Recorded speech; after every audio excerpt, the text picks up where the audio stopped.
You ready? Okay, ladies and gentlemen, tonight you are at the Mahopac Central School District Board of Education regular meeting. Today is March 25th, 2025. Can I get a motion? Can I get a motion to open the work session? Sorry, to open the regular meeting. Second, please. Second. All in favor? Aye. Let's stand for the Pledge of Allegiance. Pledge allegiance to the flag of the United States of America and to the republic for which it stands, one nation, under God, indivisible, with liberty and justice for all. Thank you very much. I'm here pitching in for Acting President Fernando Martinez. Right. Okay, so let's move on to the first item, and I will turn it over to Superintendent Tona. Thank you, Trustee DeLullo. Good evening, everyone. We have a few of our students here this evening, and so we're going to start with our high school student report from Isabella Swopo.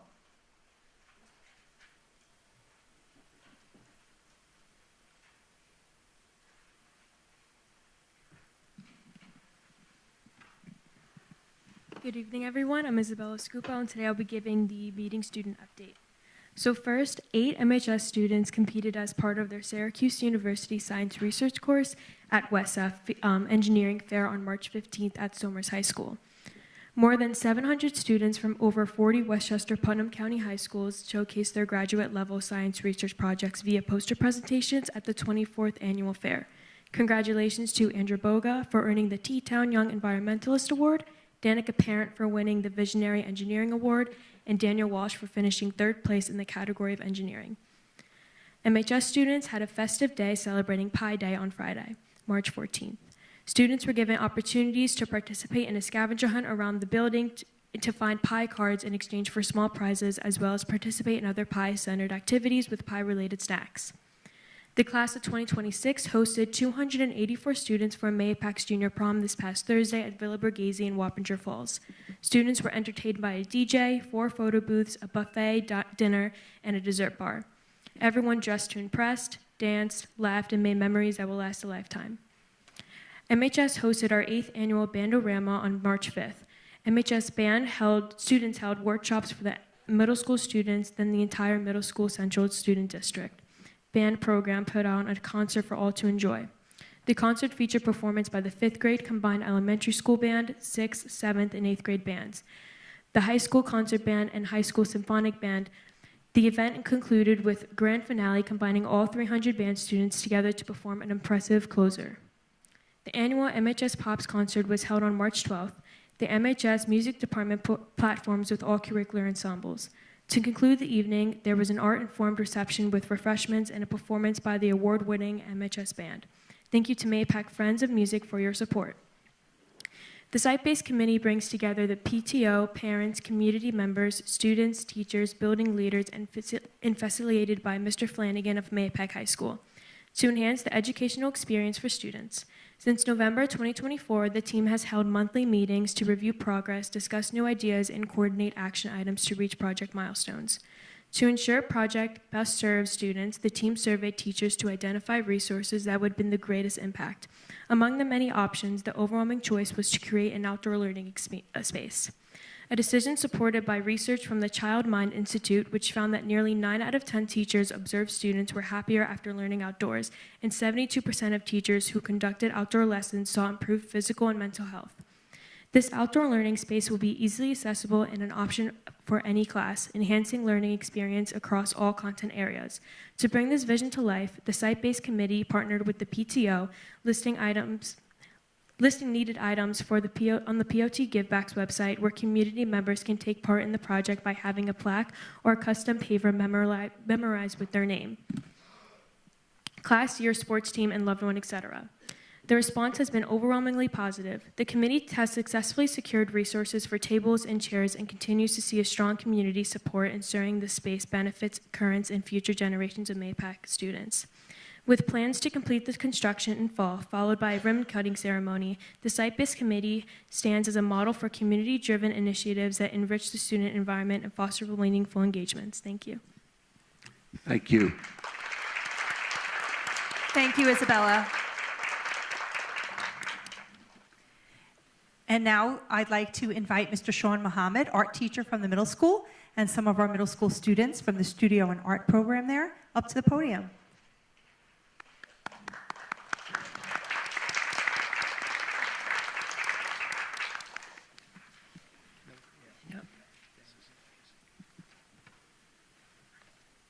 Hi, everybody. Thanks for coming out and giving us this opportunity to brag a little bit about our program, the new 8th grade studio art program. With me tonight to help me present and talk a little about our program is Lily Torciello, Clara Stasiak, Ellen Caraher, Christian Chung, Allie Calvert, and Taylor Wyman. Let's see. Studio Art is a high school level program that is designed to give the willing and able individuals the opportunity to take a proactive approach to their high school art career. What this really does is allows each one of our students that have that love for art to be able to move forward proactively. It allows them to get a high school credit. It allows them to work 5 days a week rather than the normal sixth grade and 8th grade schedule, which is 2 on, 2 off, 2 days on, 2 days off. These guys are allowed to work every day for the full year, so it's a true high school level program.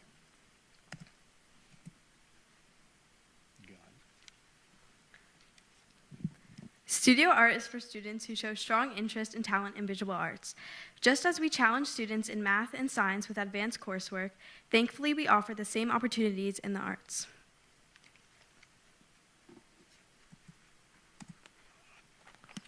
This class allows us to use individual ability and pair it with new and complicated concepts. Studio art is an early showcase for us to progress and learn.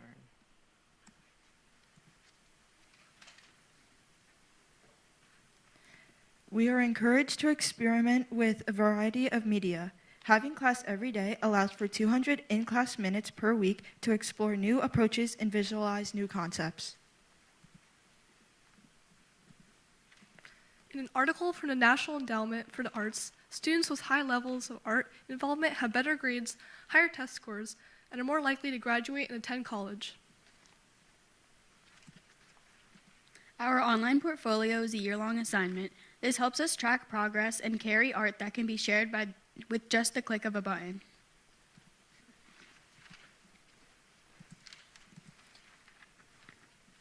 Our online portfolio is also a connection for our art history.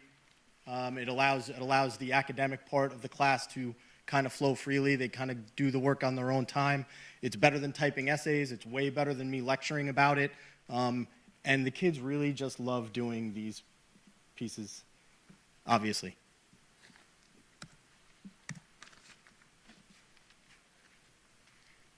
An article from Champions of Change says, students engaged in the arts demonstrate improved reading, math, and problem-solving skills.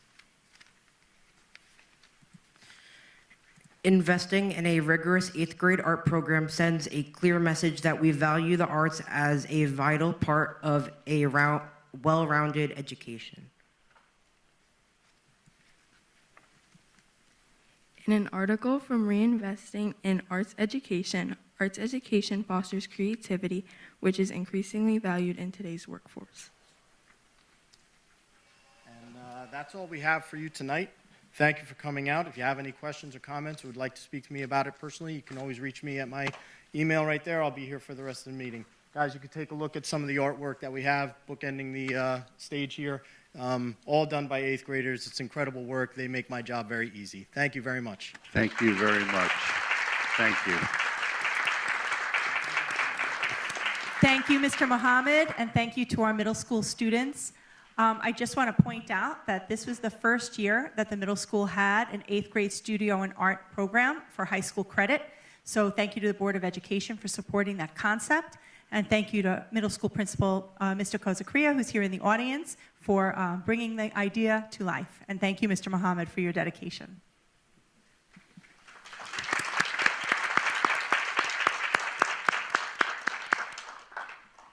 And now I would like to invite the Mahopac High School Students Against Cancer Club with their advisor, Zachary Stewart, and from the American Cancer Society, Kate Corsito, up to the podium to talk about Relay for Life and what they do as a club as well. Good evening, everybody. Hi, I'm Zachary Stoyer. I'm the advisor for the Mahopac Students Against Cancer Club. It's my honor to introduce a few of our members here. Kyle Myers, Emily Cleary, Kimberly Lamb, Julia Decker, and Josh Leone to talk a little bit more about what our club has been up to so far this year, as well as what our future goals are and preparing for Relay for Life. So some of our goals include cancer research, and we cooperate with local and private organizations to further enhance cancer research. We also support the environment, creating an uplifting one to discuss the ripples of cancer diagnoses. So at any of our events, we try to raise money and promote cancer awareness. And we also strive to create community involvement, calling upon our school and community members to fuel our fight against cancer.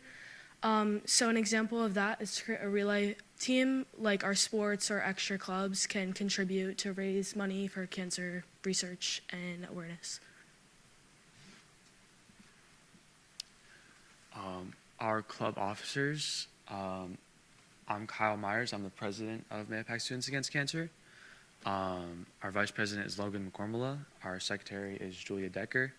Our treasurer is Emily Cleary, and our events coordinator is Steven Martinez, and our social media manager is Christopher Perez. So, at Mahopac High School, for raising awareness for the American Cancer Society, we have WellFest, where students help to raise awareness for the Student American Cancer Society and Relay for Life while handing out snacks and hosting a trivia during WellFest. So basically, we had bins with bracelets, pens, and we had little trivia. We had a wheel spin so you could choose what to do, and then you would pick a trivia, answer it, and then we can give you one of the items if you get it right, or if you get it wrong.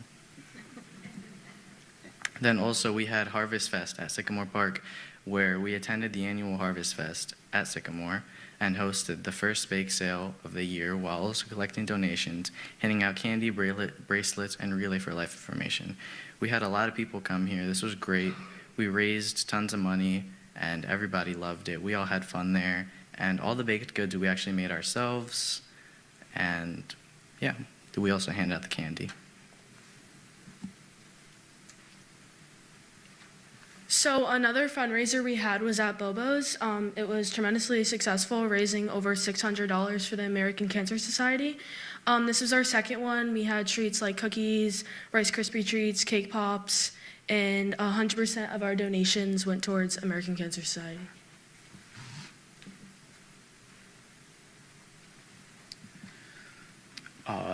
In January of this year, we had our Relay First Lap, where we had community members from Mahopac meet at the track at the Mahopac High School to kick off the Relay for Life season.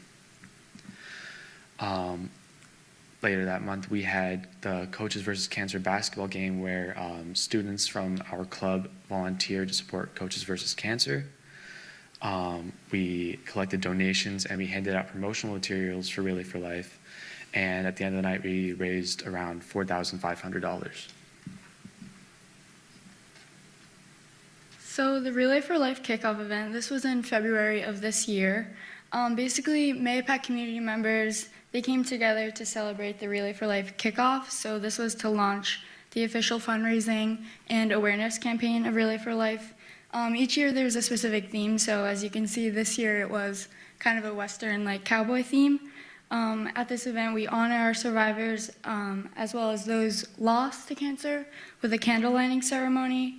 And we celebrate the organizations and the individuals who have contributed significantly to the Relay for Life cause. So of May of this year, we are going to have Paint the Town Purple, where we promote and spread awareness of cancer. We encourage storefronts, homes, any public places to decorate their stores to really promote awareness. So another event that we do later in, I believe, June of this year, during Springfest, which is just a school event during the school day. Our club hosts the Pie a Teacher fundraiser. It's just a fun opportunity where students get to pie a staff member of their choosing, and all the proceeds are donated to the American Cancer Society. And then finally, Relay for Life. It's on June 7th of this year, held at the Mahopac High School right here. Community members gather to celebrate survivors of cancer, those currently battling cancer, and as well as those we have lost to cancer. One of the main activities at this event is walking the track to show support. And the Relay for Life teams that have been fundraising throughout the year, as well as organizations and local businesses, set up tents around the track and on the turf to continue the fundraising for the American Cancer Society. These photos here are just kind of showing more details regarding the actual Relay for Life event. So the photo on the left here is showing an actual breakdown of the day.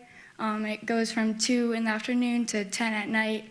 There's food trucks, vendors, concession stands. And then the photo on the right is just showing the events that lead up to the actual Relay for Life event. So there's team captain meetings, the Paint the Town Purple event, as we discussed earlier, the St. Patrick's Day Parade, another team captain meeting, and then finally Relay for Life on June 7th.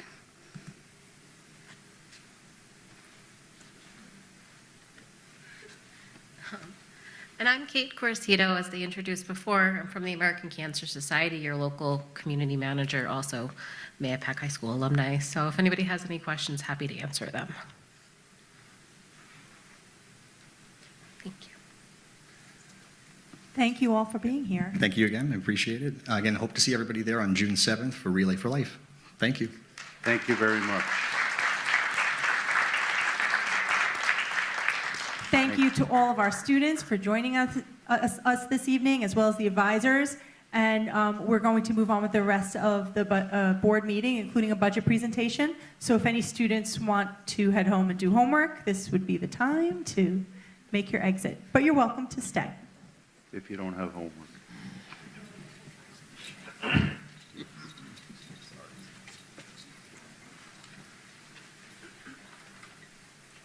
Okay. Go ahead. So now we're going to move into budget presentation number 3. I just do the first few slides, so I'll stay here, but I'm going to invite Assistant Superintendent for Finance and Operations, Alyssa Marie, up to the podium, because she'll help me out with the slide change. So here we are, third budget presentation. You can see on this slide the budget developmental process. Each month, we started this December even before, but each month since December, we've been doing presentations for the community. We also have Board of Education Finance meetings where we look at the information, and then our work sessions as well.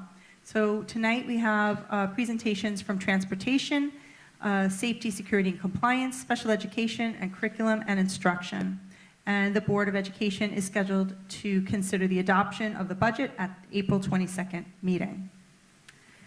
So here you see the budget priorities that I presented to the board. My recommendations include maintaining all academic programs and extracurricular activities, expanding our opportunities for high school curriculum pathways, continuing the district's bus replacement schedule, ensuring components of the strategic plan are funded, and consider funding based on the identified needs from the building condition survey, and balancing the needs of the educational program with the fiscal needs of our community.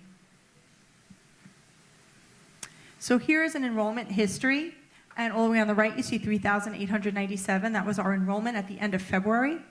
The past 5 years or so, we've been holding steady in enrollment. And our projected enrollment for 25-26, the way we do that is we start out with basically what we have in kindergarten this year, which we started with 277 students, and move them into kindergarten and move everyone up a grade. So we're only looking at a slight decrease of approximately 11 students for next year. It's quite possible that we could have a few more students than that, or a few less, depending on our kindergarten enrollment. And then this slide shows our elementary class sizes and sections. So we try to maintain a small class size You could see in some grades, we're just not able to keep them as low as in others. We definitely focus on kindergarten, first grade to keep those classrooms lower. So we're looking at, when we move all the grades up, that we need 2 additional elementary sections for next year. And now I'll turn it over to Alyssa Murray, who will invite Leonore Volpe, our supervisor for transportation, up to the podium.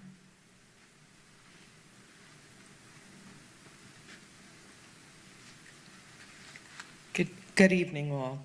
Thank you for the invite. My name is Leonore Volpe, and I'm the supervisor of transportation. So here are my highlights for transportation. The district operates and maintains a fleet of 100 vehicles. Last year, our school bus fleet traveled almost about a million miles for servicing the students' needs.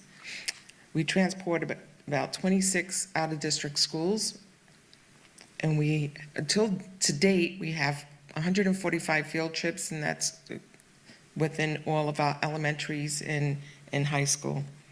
And we have 600 requests for alternate stops, and that means daycare, work purposes, and custodial. Not only home, but they also go to different locations. The age comparison of our fleet, we have 21 buses that are 11 plus years. That's a 21% of our fleet. We have 18 vehicles between the 8 and 10 years, 16 between 6 and 7, and 45 between 1 and 5, which is great. Thank you. The summary of maintenance: newer buses maintained between the ages of 0 to 10 years old are still within the manufacturer's warranty. Department of Transportation Agency is on site once a week to inspect our buses and inform us of when buses are no longer able to be used. Our district team of auto mechanics and head mechanic work on buses daily for preventive maintenance, DOT inspections, and answer any of our roadside assistance. Our disposable replacement plan, as of 2020 and 2021, we did not purchase any bus vehicles. And this is a 12-year plan that we have, and we're in the 8th year this year. So I'm proposing right now to purchase 7 65-passenger buses, 2 30-passenger buses, 1 wheelchair bus, a total of 10 buses, and that's the 12-year plan that we have. And this is the budget that we have, with a decrease. Thank you. So just to add to what Leonore said, you see a decrease of 21,400. So the main driver of that decrease is in the past 2 budget cycles before, we've been able to put in 2 brand new bus garage lifts. So that's where the decrease is coming from. And then just to add to the proposition, as you can see, we're replacing buses at an average of 80,000 miles in 10 years of service. So that's really dictated by what the Department of Transportation allows us to do. So it's really all within compliance of how the bus is operating, what the motor is like, the engine. So pretty much with our head mechanic and our mechanical team, we kind of go with the advice of DOT as they are here all the time, and we have a rotation that we do in like a few month cycle to get all of our 100 buses in every year. So thank you, Leonore. Thank you. So next we have Troy for safety, security, and compliance. Okay. Thank you, Alyssa. So as we look at this past year, 24-25, we've got some really nice highlights for the district to be proud of. We completed our CRG mapping for all buildings. It's been distributed to local law enforcement agencies throughout Putnam County. I actually have a meeting with the Emergency Bureau Services this week, and I'm also looking to have a meeting with Chief Gabe Rivera over at the Fire Department next week. We've also completed phase 1 of glass mitigation, and that was where we were looking to put the protective film on the windows of all of our front entrances. We also incorporated our Navigate 360, which is an online vehicle for our clinicians to complete their CSTAGs. It's actually our triage teams at the buildings, which are composed of a clinician, an administrator, and an SPO or SPO, and they work in collaboration with law enforcement and mental health. We've, this year, taken our lockdown drills and we've brought it to a level 2.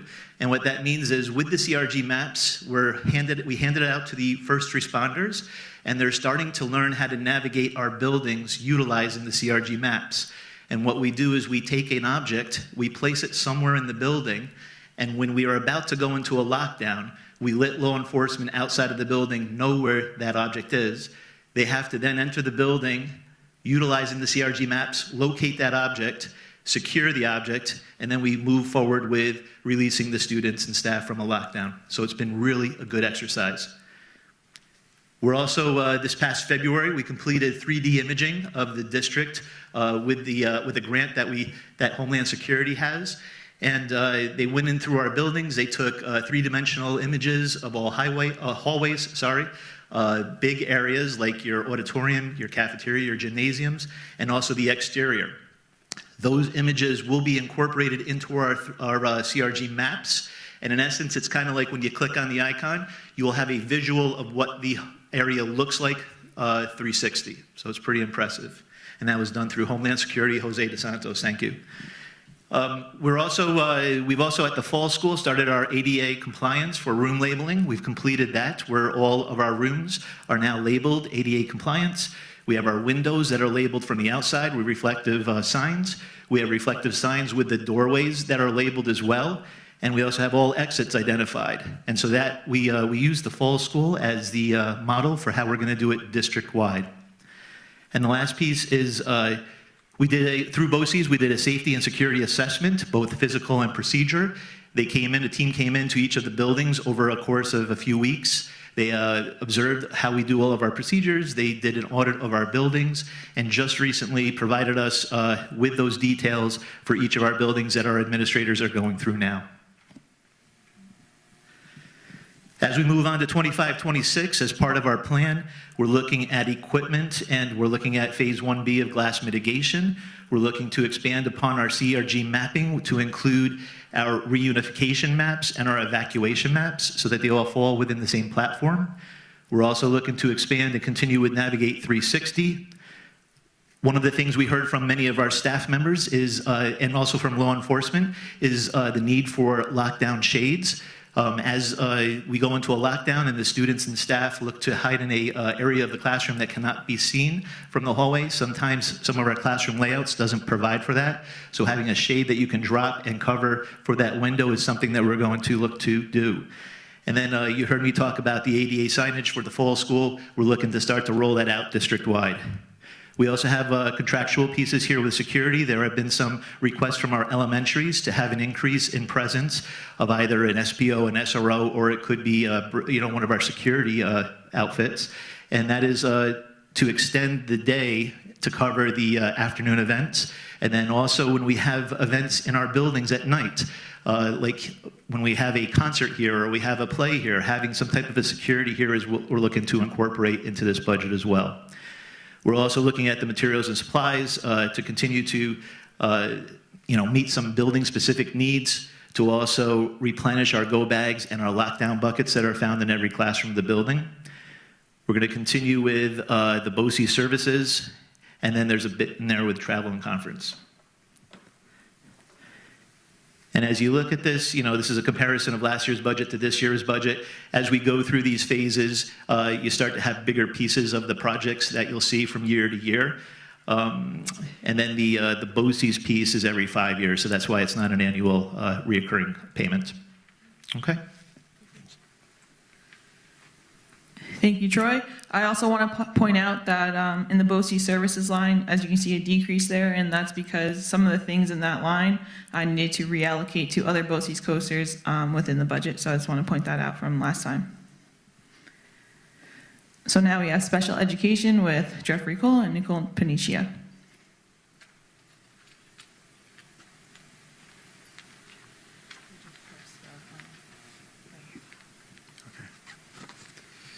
All All right.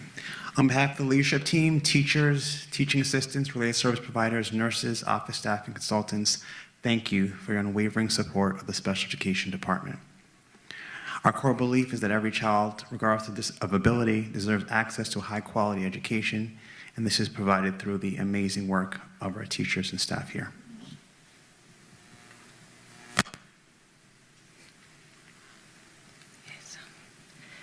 In alignment with our district's vision to become schools of excellence that produce exceptional members of society, our department strives to provide all students with disabilities access to the general education curriculum to the greatest extent possible. Not only does our department support school-age students who may need the support of special education programs, but we also ensure our youngest learners receive any necessary supports before they enter our buildings.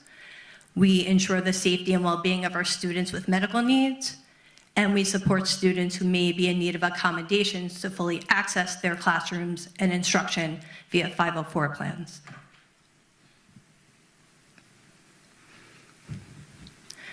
As we look at our snapshot, you will notice that the number of students our team supports has not changed significantly from last year to this year.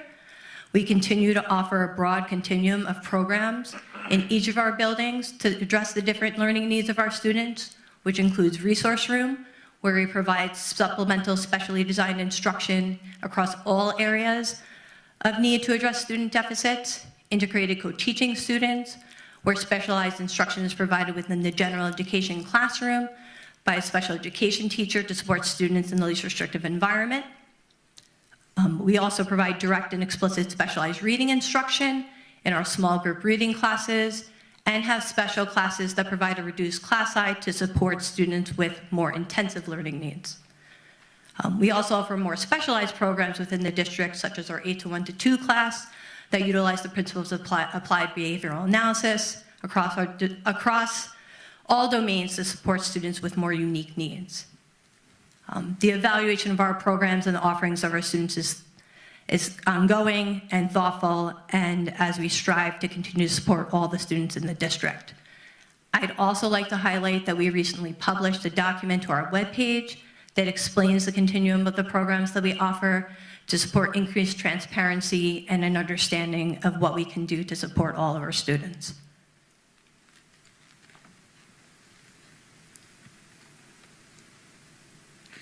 The Academy programs provide a unique and innovative and learning environment that engages our students and fosters social, emotional, and academic growth. Using an individualized, skill-based approach, students develop self-regulation, resilience, and confidence to persevere. The use of dynamic instructional approaches infused with therapeutic supports allows our students to access a unique experiential learning environment. Our Academy program serves students within Mahopac and accepts referrals from other public schools. If there are any parents in Mahopac who are interested in this program, just please contact me or look on the district website.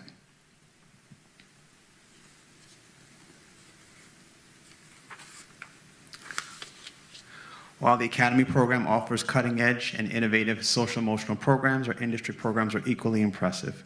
We've successfully opened a second life skills program at Mahopac High School, and additionally, we've opened up new special classes at Austin Road Elementary School this year. We've improved the delivery of related service providers by having our own in-district related service team of occupational therapists and physical therapists, and this has actually prompted many parents to contact us and request to come back to district. We've scheduled and organized over 1,000 504 CSE meetings this year and look forward to meeting the needs of parents and anyone looking to refer their child. I also encourage parents to contact SEPTO through any questions about our process.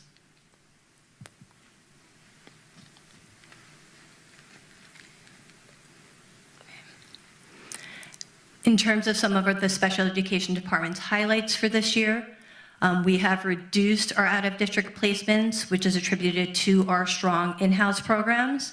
We've also improved the completion of IEP compliance tasks.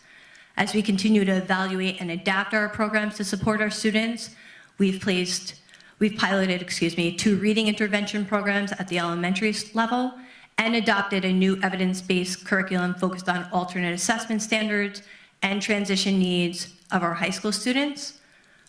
I myself, with a prior background as a school psychologist, have increased direct support to our clinical team to support the use of best practices, as well as an increased understanding of special education protocols.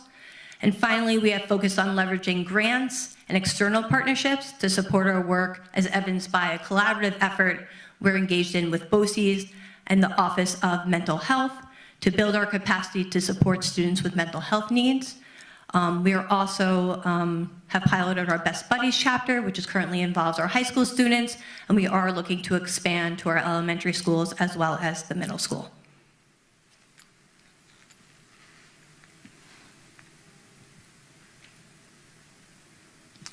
Our budget requests for the following school year include one additional special education teacher for the elementary schools to support our increasing need for special classes to support students with behavioral and adaptive needs. 2 in-district certified occupational therapy assistants and 1 in-district physical therapist. These 2 additions, or 3 additions actually, will offset some of our current vendor costs. We would like to also hire an additional bilingual or a bilingual psychologist to support increased enrollment.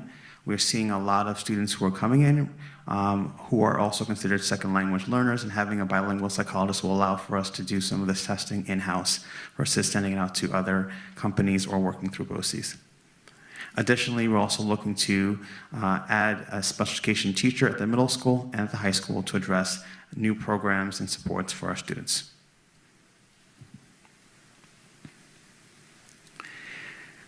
All of this represents a slight increase from last year's budget. I'll let Alyssa speak a little bit more so in detail to the figures. Thank you. So as you can see, there's an increase of $108,000. So that increase really attributes to contractual obligations. We have contracts that we're rolling forward that include increases. In terms of our tuition, it's staying flat. BOCES special ed, again, based on contractual obligations. If their prices increase, we have to increase the budget line. So that's essentially what the increases are.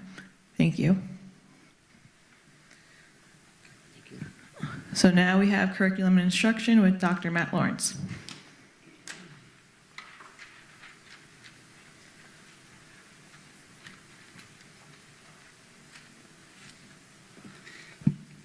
Thank you, Alyssa. Good evening, board, community. My pleasure to go over some highlights from this current school year and review some of our requested additions for next year. So here are some of the highlights from last year's budget and playing out into this school year. We saw excellent use of the extension of our ESGI assessment program, extended up to grade 1. It was part of a prior presentation right here, I think it was last month, where we showed how some of that data was being used. The Hegarty Phonemic Awareness Program has been a huge hit. We did have it kindergarten 2 years ago. We extended it to first grade this year, and it's really been a smashing success. We've uncovered and highlighted a lot of areas for support through our work with the science of reading evaluation. It's been pretty much a continual part of my monthly presentations to the board, and I'll get into a little bit more of that in the next couple of slides.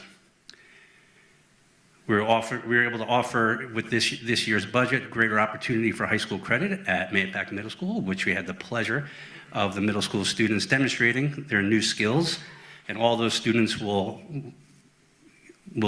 get a credit in art, and leave Mahopac Middle School with 1 more additional high school credit, and later on in their high school career will give themselves a little wiggle room to take more advanced coursework.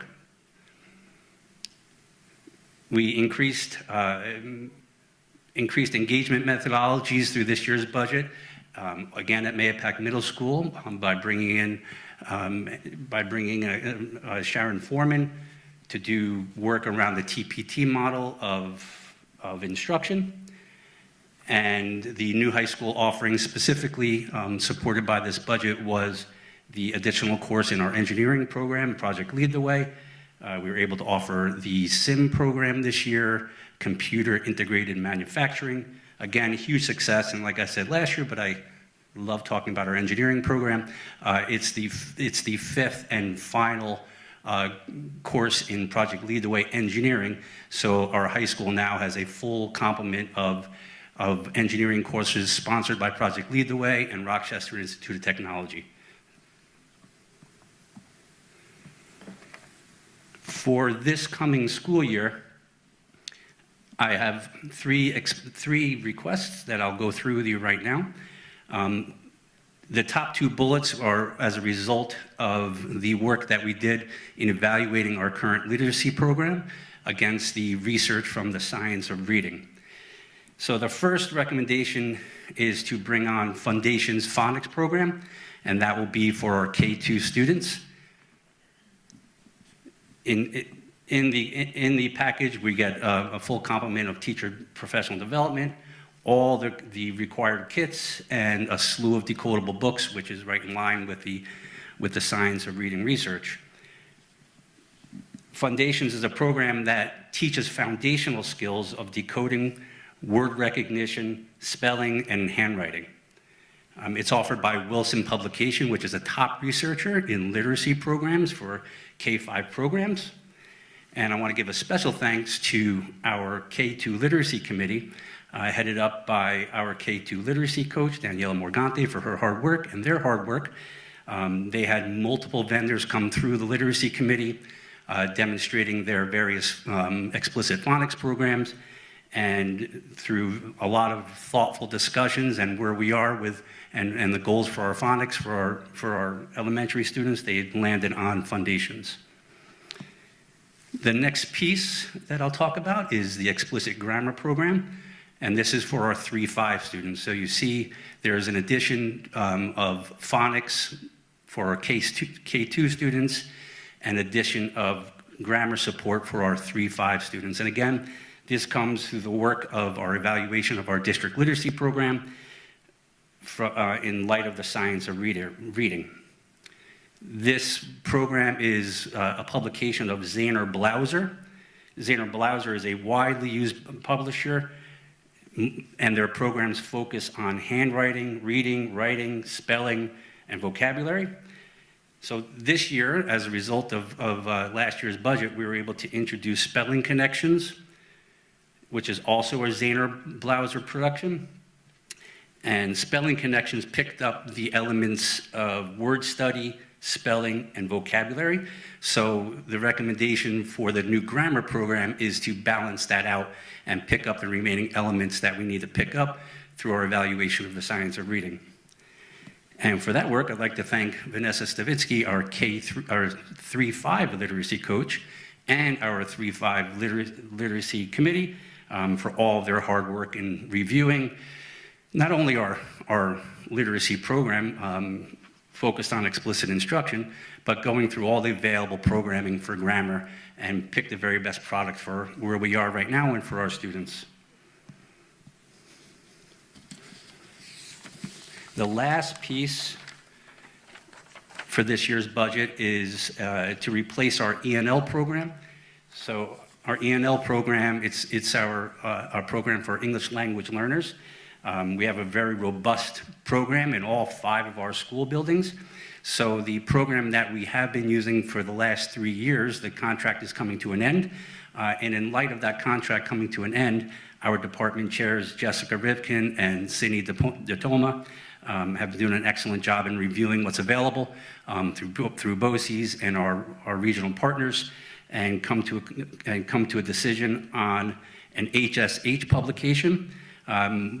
There are a number of reasons that they landed on this, but a primary one is that this publication and this program is really best available to offer a continuation of services that are in line with each other, K-12. For this year, for this budget, we're recommending the purchase of the 6-12 program, and they would like to pilot the 2-3 program and see how that goes for next year. If it goes really well, which we're hoping that it does, then I would imagine that in next year's budget, we'll be looking to round that out and move the pilot from 2-3 to K-5. This is a graphic of where we are right now with our literacy program. I showed this at the work session last week. So across the top, you see our continuum of pre-K through 5. So I'll highlight right away that pre-K is not part of the budget cycle, but for the purposes of outlining our literacy program, I thought it was important to include it. So everybody can take a look at how we're supporting the science of reading throughout our pre-K 5 programming. So our students enter into our UPK program, and everybody uses the Pre-K On My Way program. It's a comprehensive program, but underneath you'll see I've highlighted the areas of the science of reading that each program touches on. So Pre-K On My Way is heavily focused on phonemic awareness, early literacy, and phonics for our youngest of learners. As our students transition into kindergarten, they pick up the Heggerty Phonemic Awareness, which we put into the budget this year. Heggerty is a wildly popular program with our students and our teachers, a lot of kinesthetic movement, and they absolutely love it. Right underneath, you see foundations, which I just spoke about, and 25, 26 in parentheses. So that's the program that we're looking to put in place. And with this graphic, you can see how it supports our continuum all the way across pre-K all the way through 2nd grade. So we have a really excellent foundation for our students, pre-K through 2nd grade, with the exact elements of the science of reading that our literacy program should be focusing on. Then we shift to the 3-5 side. The 3-5 side, you'll see the blue box, the spelling connections, which focuses heavily on phonics and vocabulary. There's a lot of word study involved in spelling connections as well. Word study isn't necessarily an explicit part of the science of reading, but it is a huge part of phonics, right? For students to be able to decode word, break down words, which then leads to fluency in spelling. To support the spelling connections is the grammar program in purple, which I just spoke about. That's for next year, a request for next year, 25-26 school year, and you can see the other areas of the science of reading that this program will enhance: fluency, comprehension, and oral language. So right there between those two programs, in addition to our entire literacy program, which these additions support, they don't replace, but they support them, we're catching all of the buckets of the science of reading. And the very last box at the bottom, the reading and writing workshop, which is our K-5 literacy program, catches fluency, vocabulary, comprehension, and oral language.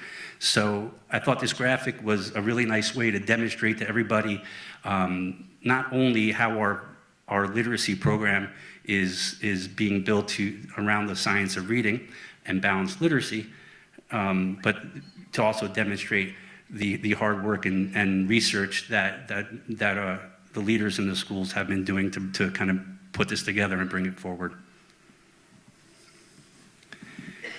Here we have the line by line. You'll see that 2010 and 2110 are showing an increase. That's obviously as a reflection of the requested programming, the grammar program, and the foundations program. An asterisk at the bottom, you'll see that we still do have the AFJROTC staffing in this year's budget, with hopes that we're going to be able to bring this program on board as long as the powers that be are able to find funding on their end to help us support the AFJROTC. So we're keeping that in the budget as well.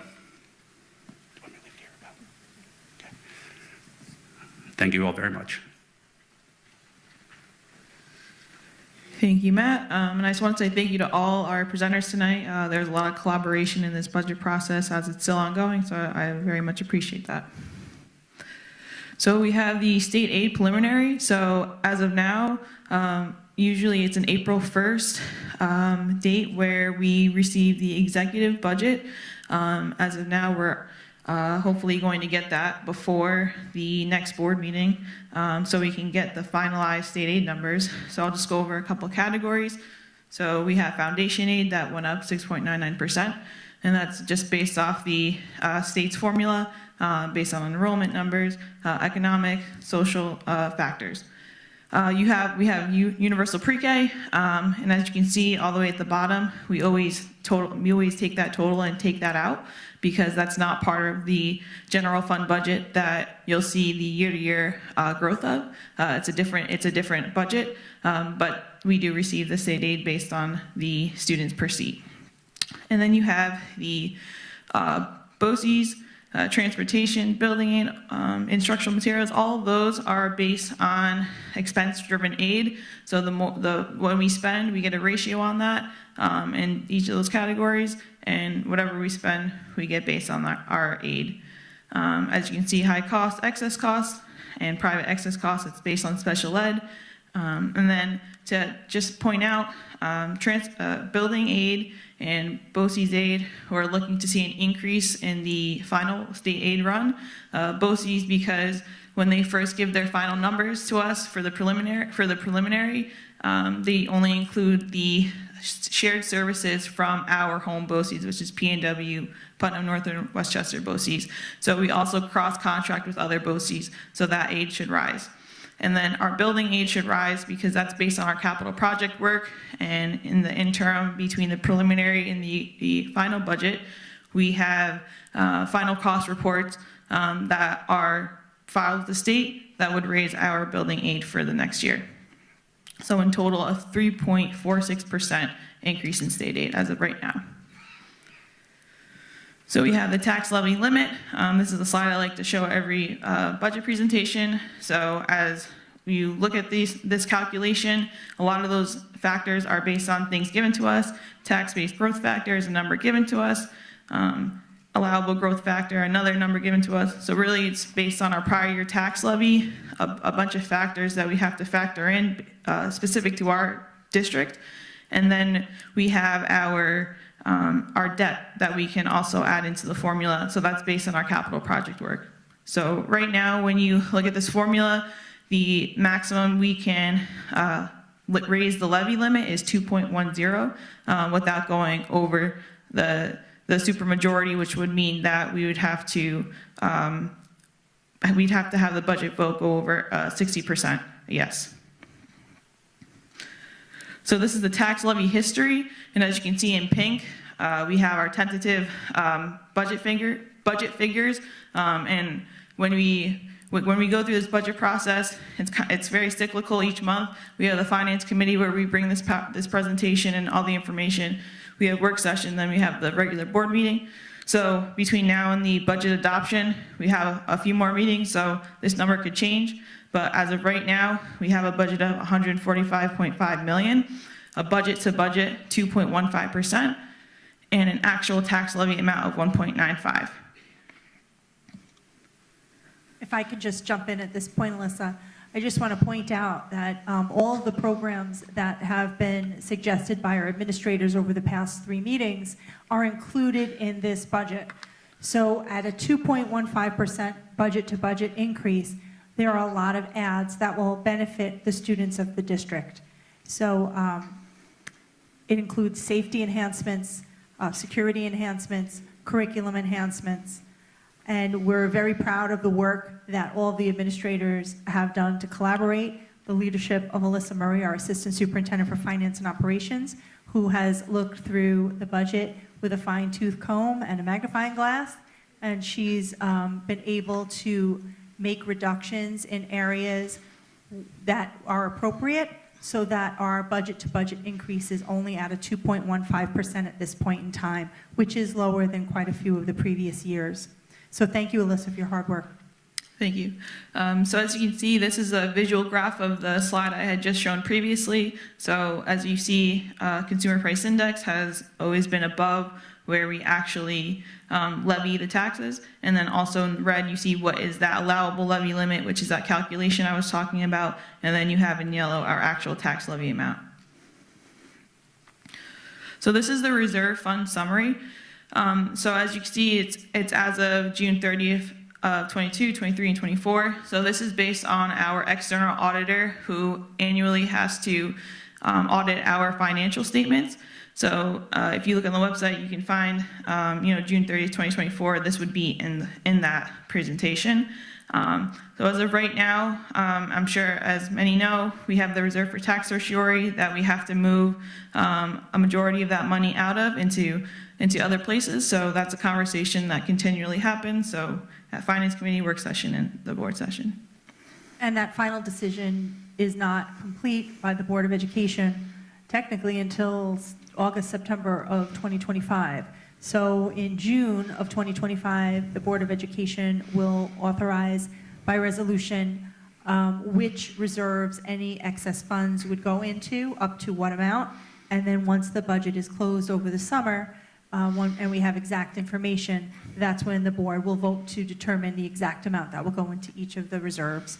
As Alyssa mentioned, that tax certiorari, about 8.8 million can come out of that, but it would become excess fund balance at the end of the year, and then that would go into one of the reserves that you see here. Thank you.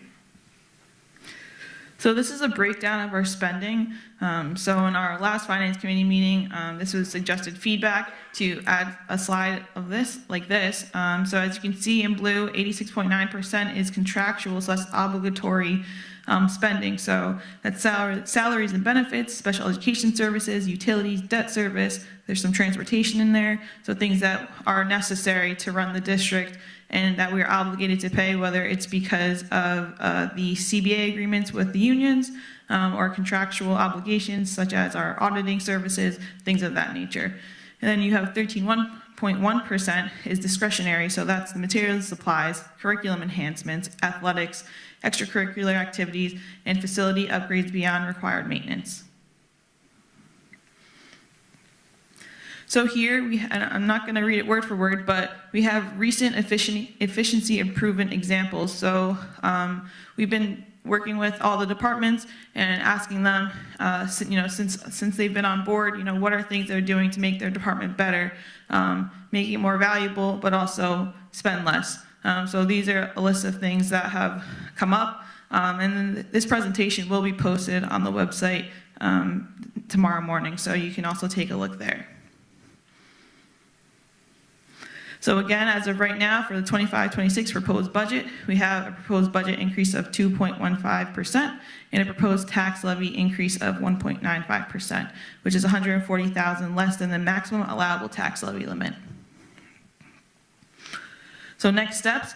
So in April, we have our building administrator presentations and the 25-26 budget adoption. And before that, at our Finance Committee in April 1st, so next Tuesday, we'll be doing a line-by-line look at the expenditures with the committee. We're going to start that a little earlier than we usually do at 6 p.m. And we'll just, really get into the numbers and make sure we're all on the same page and that, everything can be answered for.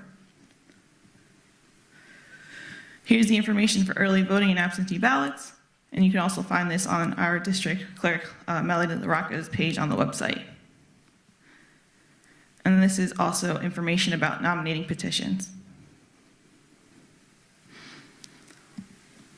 Okay, thank you. Any questions from the board? Okay, thank you very much. Thank you, Alyssa. And just a reminder, May 20th, get out and vote, Tuesday, May 20th. And thanks again, Alyssa, for all of your work on the budget. Much appreciated. Could I get a question? Oh, we have a question from Trustee Harrigan. I don't know if it's working. Can you hear that? Oh, you can hear me? Okay. I know there was a lot of talk in the community about getting that down to like a 0%. And I know that we haven't got the state aid run yet, but would we be able to see how much we have to draw down on, like reserve-wise, to get to a 1.0 or 0.5% or 1.5? Is that still possible to get that? Because I just think the public would, if they see they have to come out of that fund with millions and millions of dollars, we can kind of make a better, the public can make a better judgment on that. We did share that information with the board in the past week, and since last Thursday's work session, because that was discussed and requested. So the board has that information. Our plan is to discuss that publicly at the Finance Committee and the work session, and then it'll be part of the budget presentation in April. But that's a board decision. But it's important to remember that while our reserves are healthy at this time, we are also, and Alyssa will present the revenue in the next budget, next presentation, we already pull from our reserves every year as revenue for the budget. So when you add more reserves to decrease the taxpayer portion of the revenue, once you do that, you need to do that every year, or the community will take a larger hit the following year. So if the board decides to pull another $1 million from reserves to decrease the taxpayer portion, then next year, that $1 million needs to be plugged again. And so that's pulled again from the reserves, or the community will take that hit plus the annual increase, whatever that may be. So it's very important to not just look at the current year, but to project out that if we keep pulling from reserves, they eventually will go away. That 2.15 budget to budget increase is important to acknowledge. In prior years, the budget grew 3, 4, 5%. We're still able to do what we need to do for our students, which is the whole primary goal of a school budget and running a school district, is for the students, for their benefit. We're still able to do everything that we need to do to meet their needs at only a 2.15% budget to budget increase. I can't guarantee that every year will look like that, but that is our goal, is to trim the budget wherever we can so that the budget to budget increase is not too large. 2%, 2.15% is not a huge increase for a budget to budget. But I think, it's a conversation, the Board of Education has heard this many times, superintendents across the region, business officials across the region, they're always going to caution the board and caution the community. It's important to look beyond the current year. You need to plan for the future. If the reserves aren't there in the future, then at some point we won't be able to afford all the things that we have for our students and to make them successful. Any other questions? All right, so will that be public available, or just for the board? It'll be public once we get to the next finance meeting on Tuesday. So we'll include that there because it requires an explanation to go with it. Yeah. Okay, thank you. Any other questions? Alyssa, I'm going to ask you just a technical question since we're still here. On slide,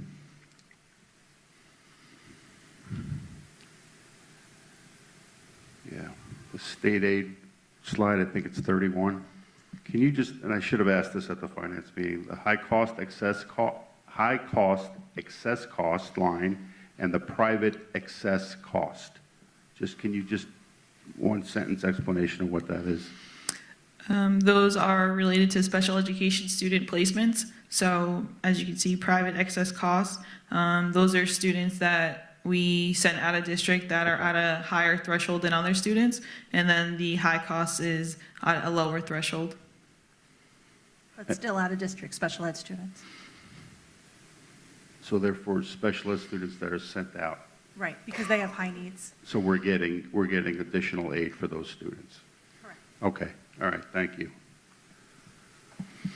Okay. Any other questions? All right. Thank you very much. Thanks for all the presentations. Really appreciate all the hard work. I think what's next is comments on agenda items. So do we have any before I read the... Melanie? Okay. All right. In that case, we'll go over to the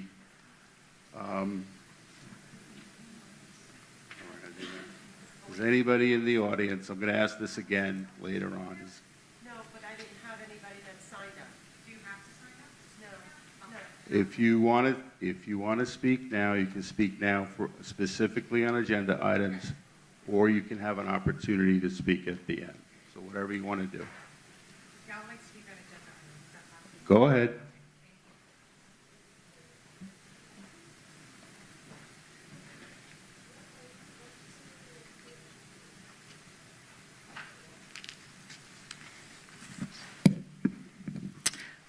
Good evening, everyone. My name is Lucy Masafra, and I'm also a former board member.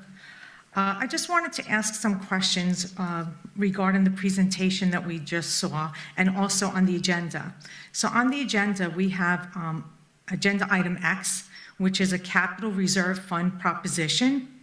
And this proposition is to put money away for future repairs that will be needed in our buildings. So I did a little bit of research, and in the current presentation that we just saw on page 35, if you want to bring that up, it shows that as of June 30th, we have over $27 million in total reserves. Of that $27 million, there's $10 million in the tax cert. That tax cert is monies that we asked the community to pay additional taxes since 2019 because of pending litigation. That litigation was resolved in July. So going forward, in September of 2024, we put away another $4.6 million into the reserves. So our reserves are closer to $32 million, correct? Some of that would be the money that was put into the reserve for capital projects, because that was at a little over $2 million at the end of '23. And so about $3 million was added to it at the end of '24 to maximize that capital reserve. But in September, in the resolution, you had TRS was 786, capital was 2,863, and ERS was $1 million, equaling 4.650434. Okay. Okay, so that means that we currently have in reserves, as of right now, possibly $32 million. No. No.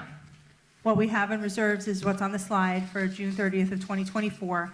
It's just under $28 million. But your resolutions of September show that you put it in 3 different spots that I just mentioned. So how could it be if you put it in September and you're giving us numbers of June, how could that not, that doesn't include this? So if we could just look into that, I would greatly appreciate it. Alyssa, do you want to, does that have to do with the 1.66 or no? Okay. Yeah, please. These are the resolutions right here. Yep, thank you. So these resolutions are included in that 27 million number. So we have to wait until the auditor closes the book and that we have our audited financial statements board approved before we can actually move the money. Okay, so that's fair. Okay, so then we still have 27 million. Of the 27 million, 10 million is in the tax cert, and those are the additional monies collected to offset a litigation which did not happen to get resolved.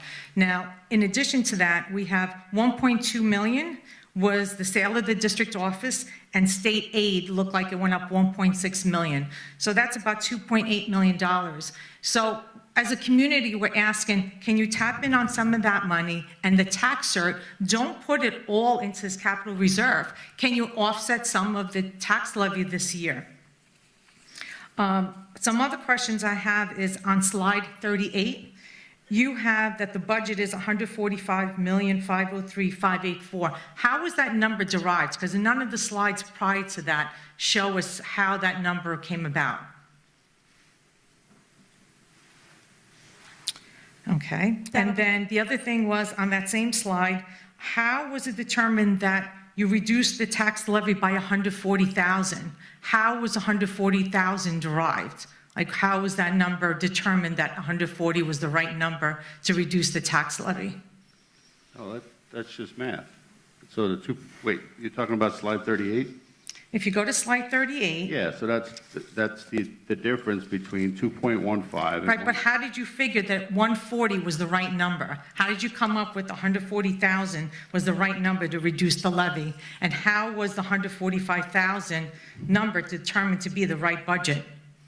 We don't see no detail. The $140,000 is the difference between right now, our recommendation for a tax levy increase of 1.95% versus the 2.1%, which is the allowable tax levy increase.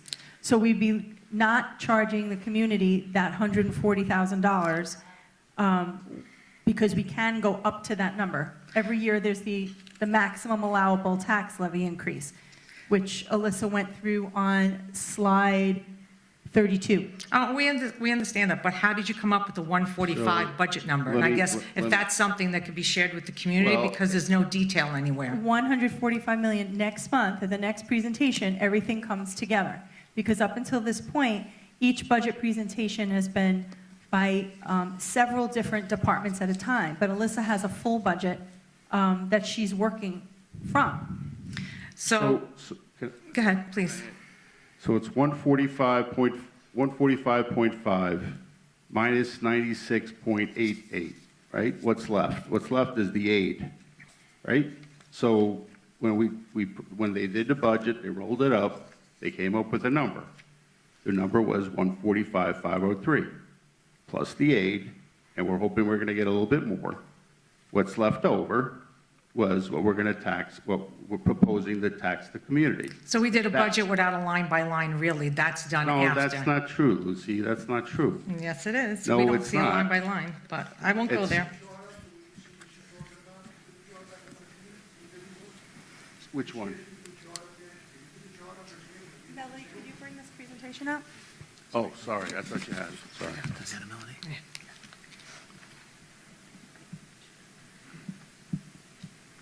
Which one do you want to say?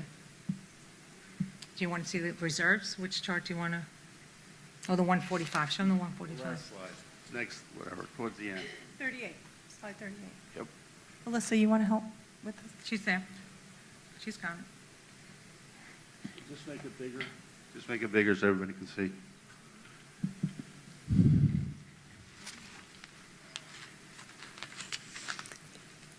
So what all I'm trying to say is that 145 number, to date, the community has not seen how that's comprised. That's just a matter of deducting two numbers, and that 140,000 less, I can't get to any of these numbers in any of the prior slides. That's all I'm saying. If you have done it, that's information that you came up with, but it hasn't been shared in any way with the community. And we only have, this is our last meeting before the adoption. It's not adopted till April 22nd. And on Tuesday is a finance committee meeting. It's not a full board meeting. So I don't know how you're having a full board discussion about possible reductions in the rate when there is no scheduled meeting to have a full discussion about it with the full board. So I appreciate your help, and I hope everyone considers reducing the tax levy, because there is money there. You have 2.8 million from the sale of the district office, additional aid, and you can pull from that tax cert account. That was money that you asked the community to give more and pay more. It's now sitting in that account. You should give it back to the community. Thank you.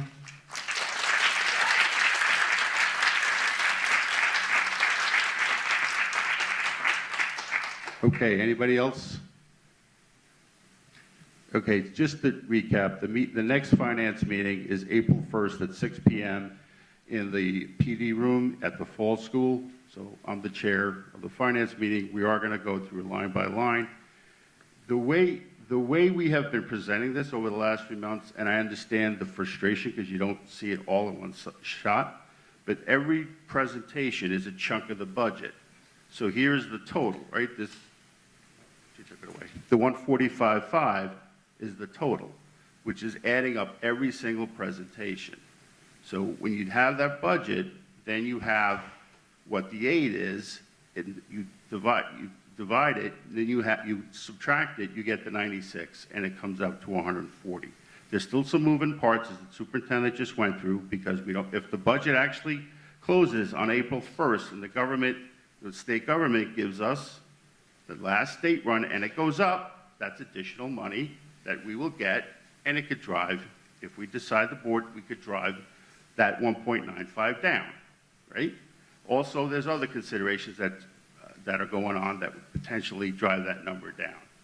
So I understand the frustration you're going to see, but the deck would be, the presentation would be 50 slides. So it's not that, there's nothing hidden here. Everything is there. You could go back, if you want to go back in all the presentations, all the detail is there. The line by line, if you want, and I'm going to do the finance presentation in a little bit, every nickel we spend in the district is accounted for in the finance documents, all right? There's one, and I'll try to highlight it when I go through it, but it's highlighted. And we have it, one of the reports is the money that's been budgeted versus all the money that we've spent so far and what's left. So in a corporate budget, it's the same sort of way they do it that way. It's what you budgeted, how much you spent, and what's left over. And that will be summarized, if I'm correct, at maybe not an, penciled and markers and whatever, but it'll be done at a heading level, right? All right, we're going to do it at a heading level, all right? So I'm not saying you have to come to the finance meeting. I will be here afterwards if you want to ask me any additional questions or anybody else. All right. Yeah.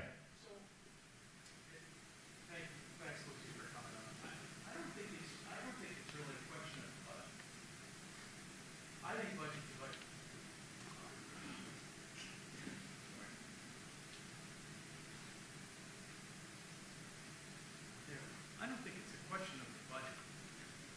I really think it's, thanks, Dawson. I don't think it's a question of the budget.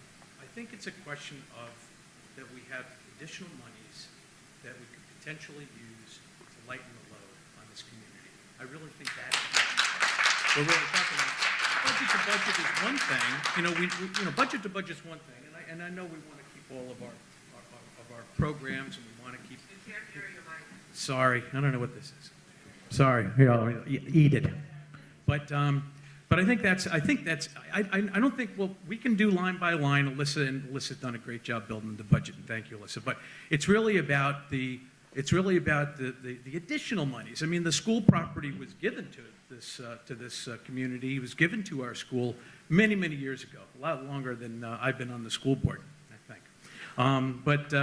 But we had the school property. The school property was handed to us, and now we took care of that property for several years. I mean, decades, and now we've turned it back over. Now we've sold it to the town, which will be another great opportunity for the town and our community once we get that going. But I just think that and then the tax cert. I was on the board in 2017, 2018 when we were informed about this this pending litigation.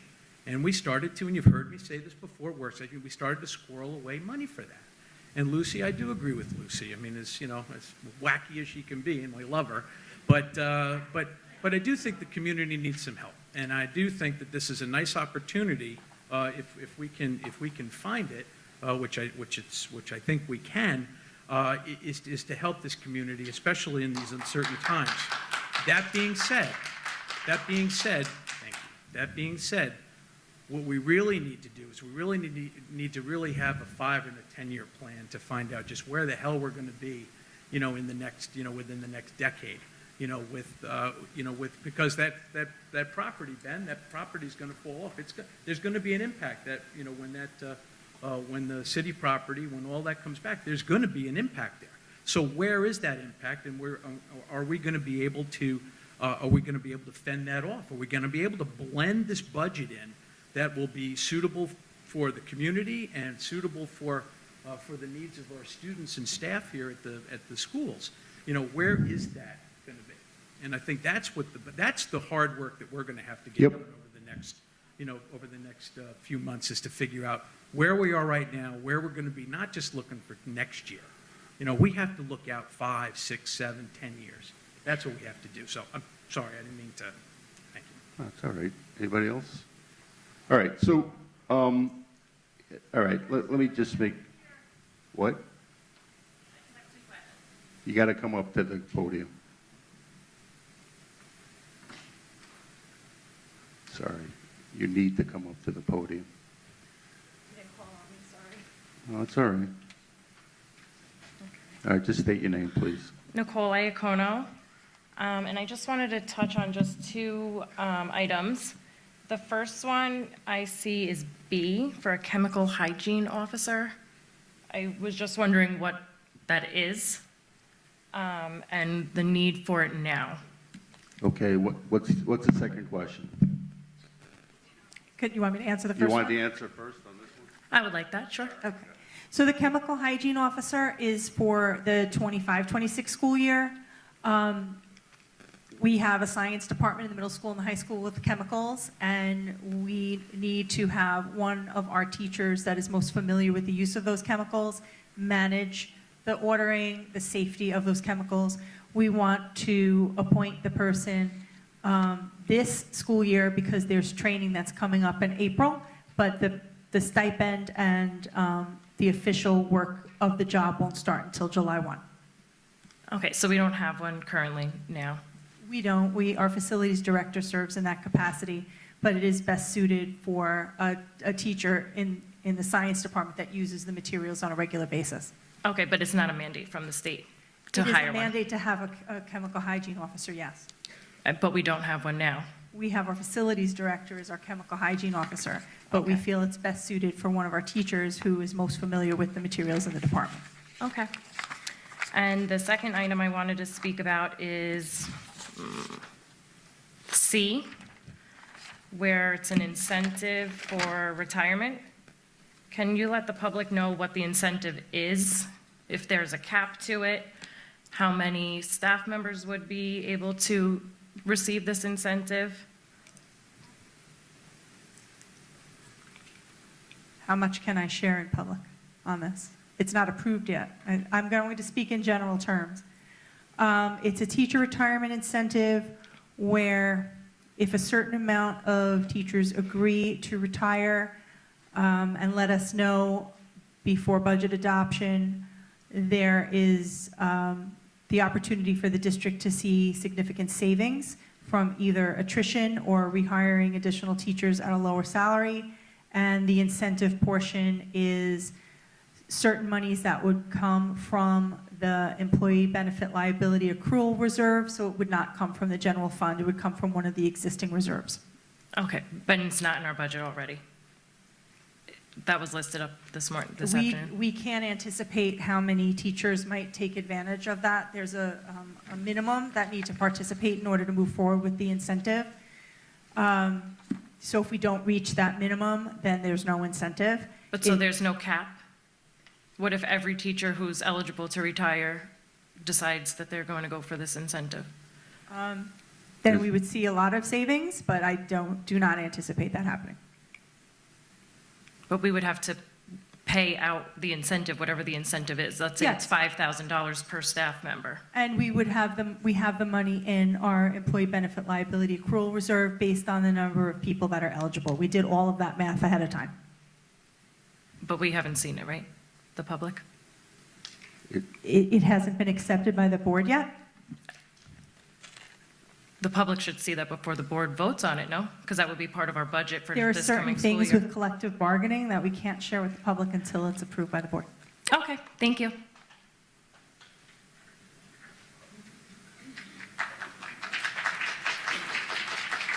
Anybody else?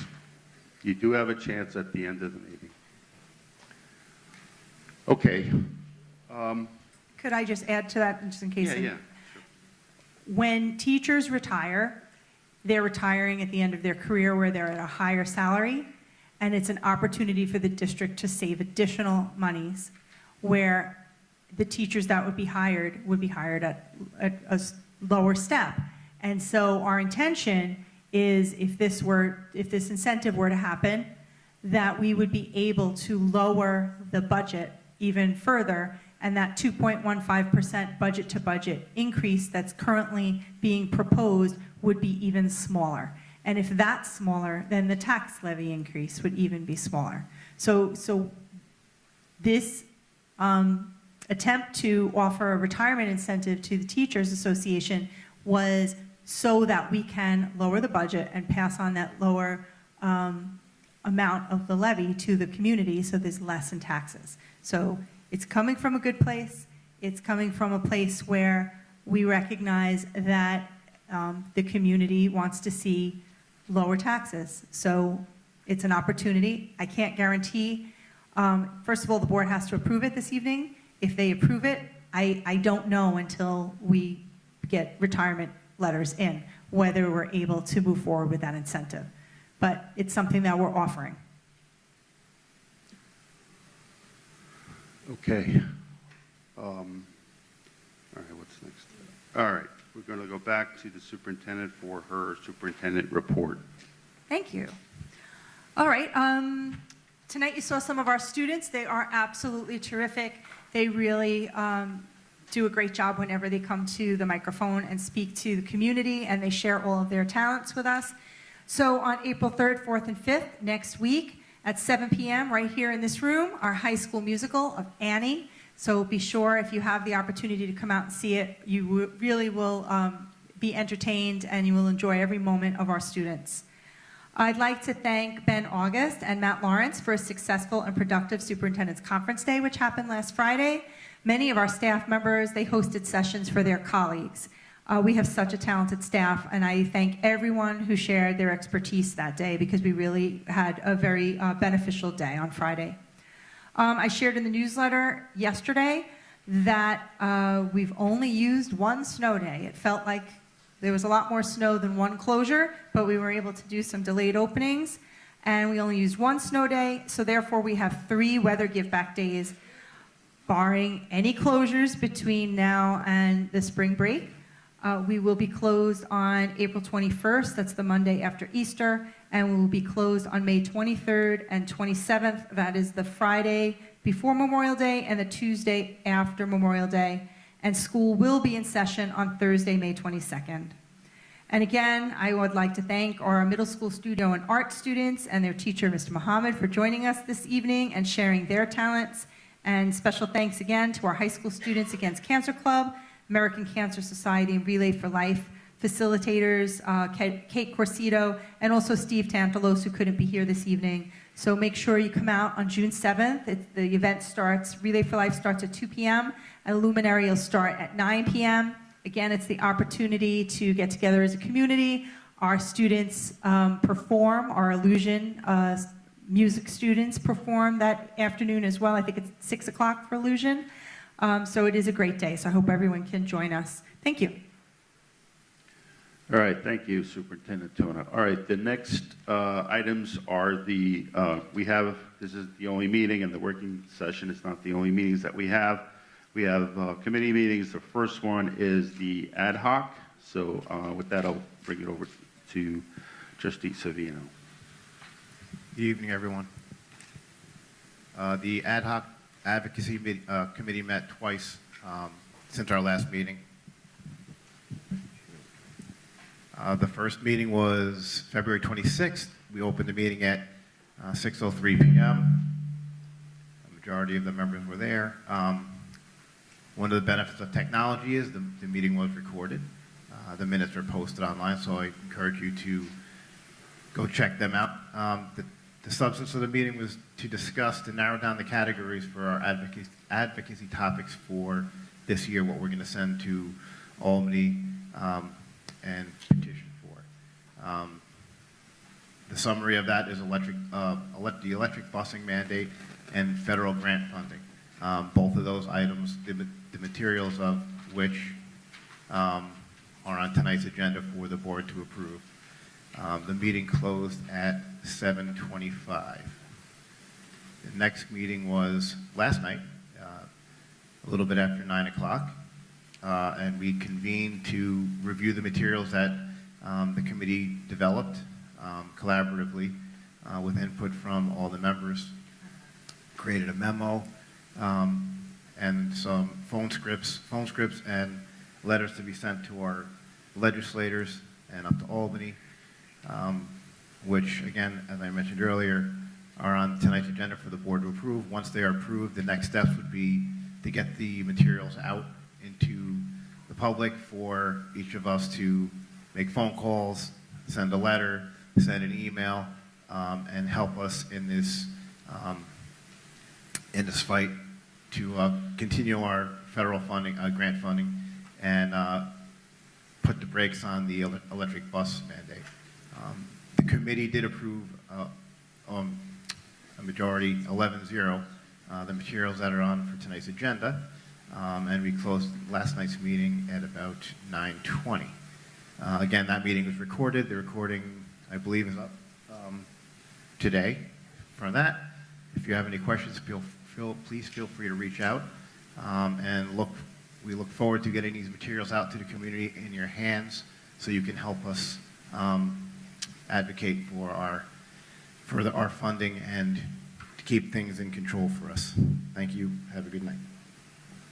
Okay, thank you, Trustee Savino. Next is the Finance Committee. I'll take that one. We met on the 11th of March, and we started at 7 o'clock.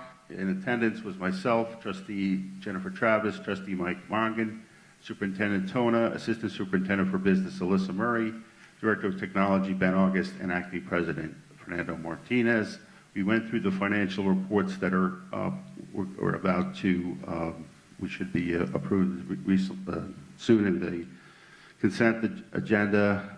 I did ask a couple of questions regarding specific warrants and void checks. Included in those reports are the warrants, which I just mentioned earlier, so this is for the month of January. Everything is lagged by a month. So it's every expense that was booked in the month of January. Then the appropriations and revenue report, which is the other report I was talking about, which has the appropriations essentially is the budget, and the revenues that have been, the revenue is the budget, and then what has been appropriated, what has been spent against the budget, and what's left over. Budget transfers and the claims auditor report were also reviewed. We reviewed a draft of the presentation that you just saw a little while ago. We made some suggestions that were taken into account. We did talk about the tax certiorari, which is actually at 8.8 because the remainder, that 1.2 million, is being accounted for in taxes that have to be paid, for potential grievances. Thank you. We talked about the sale proceeds of the old district's office, thank you, 1.2 million. Also looked at the proposed reserves for the budget. We looked at the COSER, BOCES COSER stands for Cooperative Services, Related Cooperative Services, and the majority of which are at the North Westchester BOCES. We looked at the RFPs that we're looking at that have been done and that are being going in the future. Then we looked at the community budget survey results, and if you haven't taken a look at that, it's kind of it is interesting because it shows that there is a balance of people wanting to continue the programs that are in place, as well as also accommodating the community on tax relief. We did have comments about the tax certiorari and the East Lake sale proceeds. We ended at 8:57. As I said, next meeting is on April 1st in the PD room at the Falls at 6 p.m. And this meeting, I believe, all meetings are recorded. So if you can't make the session, you can watch the recording. Okay. Facilities. Good evening, everybody.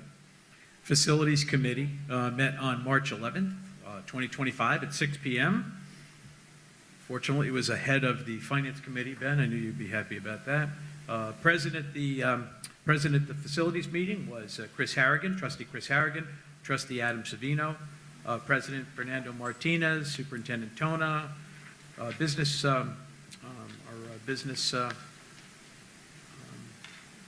person, business lady, our business was crazy. Alyssa Murray was in attendance, great Melissa, and also Tim Walsh, our facilities director. On the docket was we went over the building condition survey for the middle school. Middle school was constructed back in 1973, and it's our newest building at 50 years old. Or just over 50 years old. So special consideration went into the enhanced facilities evaluation of the middle school, along with the building condition survey, to try to develop some preliminary plans and some timelines on some future capital projects that would be needed over there, and they were prioritized in 1, 2, and 3. Priorities 1, 2, and 3. So there was an initial draft that hopefully will be firmed up by Tetra Tech, and we'll be going making that a little bit more public about some plans moving forward at the middle school. Some of the things that we're looking at the middle school obviously would be updating to any electric. Also have HVAC, and of course we've got the age-old adage on the bathrooms. So we certainly have to get out. I want to give a quick shout out too to Chris Wellington, the head custodian over at the middle school, and his staff for the amazing job that they do day in and day out, 7 days a week, to keep that 50-year-old, 52-year-old building humming along. So special shout out to Chris and his staff. We went into the parapet bid. We found we went out to got some additional pricing to replace the parapet wall that's that you see the snow fence that's been outside the locker room for the last few years. Got a nice price over in there, so that will be we'll be getting that taken care of. I think it came into about it's like $240,000. AED, the auto electronic defibrillators. We've identified areas in and around our school district that these would be placed. The outside, obviously, here at the high school, middle school, down at the fall school, Lakeview, where we have a lot of our contests. And then there's the opportunity of just what you need there. We need some internet, we need some electric, there's opportunities for solar. And then that's it. Isn't that nice? Okay. We missed all the good stuff. All right. So, okay. So on the, thanks, Adam. So that was the AED update. And then some of my passion, we finally were able to get some grounds field maintenance done down at the fall school. We had an aggressive aeration and overseeding of the facility down there, along with a nice fertilizer down there. And we're going to try to do a lot more of this in and around the school district this year, not only this year, but to really develop a nice plan for years to come. All the schools, elementary schools, fall school, even up over here, all of our grass fields need a lot of attention, or just facilities in general. We also had a Boy Scout project that came our way at the MMS. We advised the Eagle Scout to make a nice presentation to the board at the next meeting, but they're looking to do some things over there at the school with some seating and some other opportunities that the Eagle Scouts would love supporting that. The meeting adjourned at 6:40, again, to make way for the Finance Committee. So that's my report. Thank you very much. All right, thanks, Mike. All right, next is Special Ed Insights. Jen, is that you? All right, thank you. Go ahead, Jen. You gotta hold it there. Yeah, thank you. So we had our first meeting of the Special Education Insight Subcommittee. So we met on March 13th, and we started at 6 o'clock p.m. Those that were present were our acting president, Fernando Martinez, myself, Jennifer Travis, and Lisa Carway, and Jeff Cole also joined us. So since it was our first meeting, we had no minutes to adopt from the last time. The new business that we discussed was Mr. Cole reviewed the quality review team and shared with the committee what their findings were, what they have done since the findings were released to help improve different areas within special ed, and what the steps going forward are also going to be. So this meeting was recorded. There is a slide deck associated with it, so if you watch the playback, you'll be able to see that. Jeff Cole also gave us more data on Cove Care, a possible collaboration to work with them to offer more mental health supports to students in the community. Then we also had an update on the academy at both the middle school and the high school, and we discussed the benefits of how it really is important for our students and also our neighboring districts as well, because they send students to our district as well and we collect tuition. The committee had some questions for Mr. Cole about his budget requirements, about the additions of new programs and what the needs were within the district. So he was able to speak confidently about all of those different areas and what the needs look like. And the meeting adjourned at 7:14 p.m.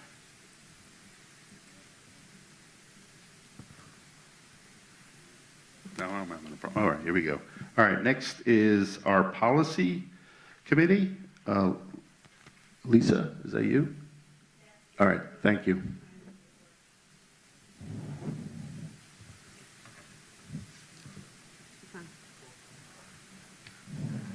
Sorry.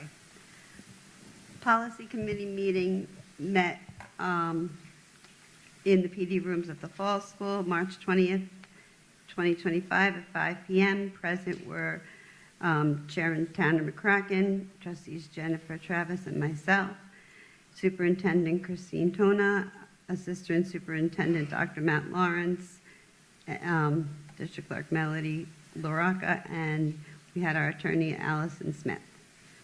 On the agenda, we talked about the cell phone survey, and the discussion was regarding the results of a staff survey on cell phone usage in schools. Superintendent Tona presented the survey findings, shown strong support among staff for strict limitations on cell phone usage in classrooms. The committee then reviewed draft survey questions that will be going to parents as well as high school students to get further input, and discussed additional questions, and decided also to create a separate survey for middle school students as well. The district will send out parent and student surveys on cell phone usage next week. The results of this survey will be available at April 3rd, which is the next committee meeting. And the policy committee is looking to possibly hold a town hall on cell phone policy during the June 5th time slot. The committee also discussed the need for a clear policy on elementary school attendance zones, considering various exceptions and circumstances. Attorneys and administration will draft elementary school attendance zone policy options for the April 3rd meeting. Melody will reach out to other districts to gather input from them.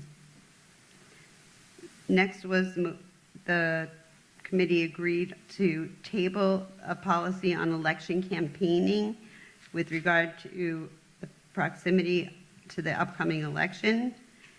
Then there was a proposal for a board member code of conduct, and it was discussed changes. We discussed some changes, and we'll bring before the board. And Policy Committee Chairman McCracken recommends reasons for updated policies be included with further policy updates. And there were no community comments. Adjourned at 5:56. Okay, thank you very much. Oh, I'm sorry. The next meeting is on April 3rd at 7 p.m. Okay, thank you very much. All right, appreciate all the committee's work, and I appreciate the people attending and contributing and participating. All really good stuff. And again, these are recorded, and they're up on the, I believe they're up on the website if you want to see them, but they are recorded as we approved earlier this year. All right, so next is the consent agenda.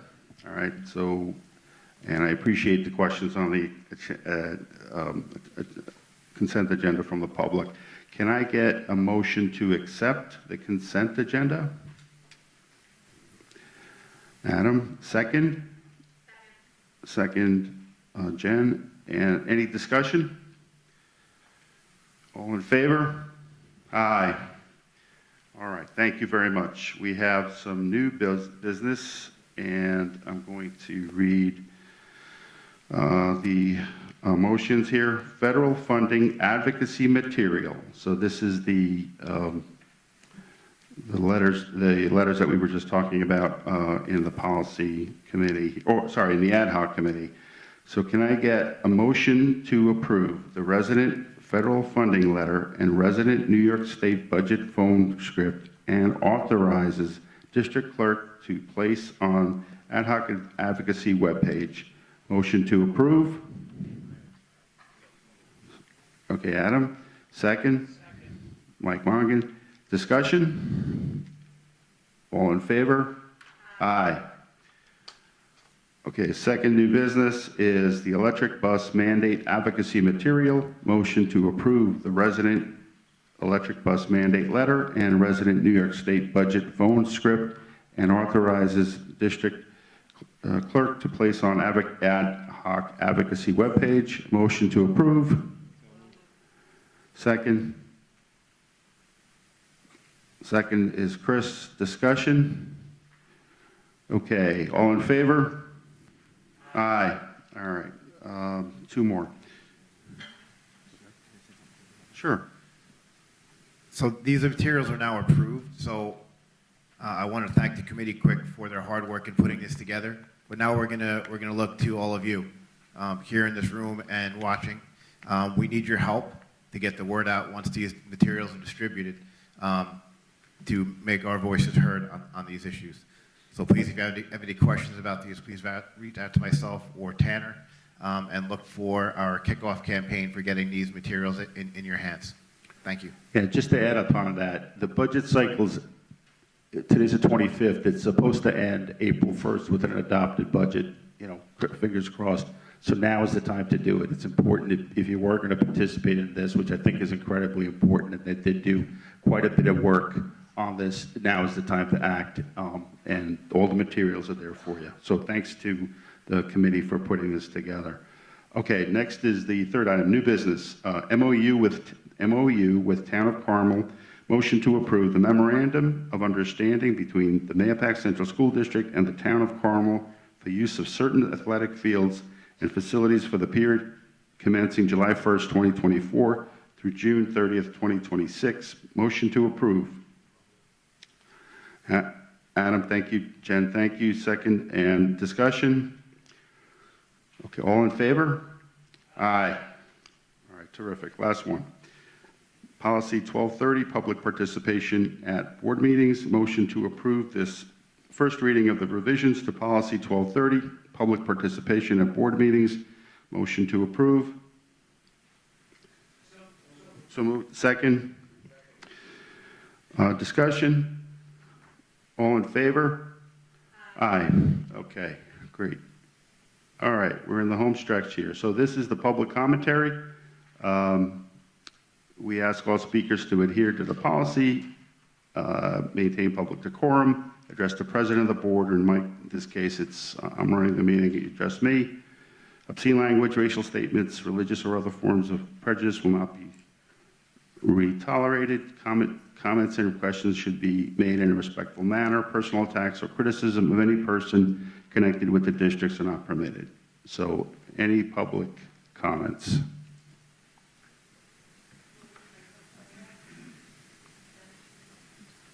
Marie? Okay. Who's going to go first, you or me? What? Who's going to go first, you or me? I'll wait there. I'll go first. Go ahead. Take care of my husband. Had surgery. Okay. Good evening. Thank you, Ben. Sure. So I have a sort of a random group of topics. So regarding the discussions that have come from, I know, the Finance Committee, for the school board, as well as the public, people who keep talking about detailed access of this line-by-line information that I think we used to get previously, but we no longer get, and we're not going to get till April, till it's too late. So, I mean, I know there's community members with finance backgrounds. A lot of them have been at the Finance Committee who'd like to look at this detail for comments. And, I mean, maybe it's too late already, but it would be good if that stuff could get up there, the detailed information.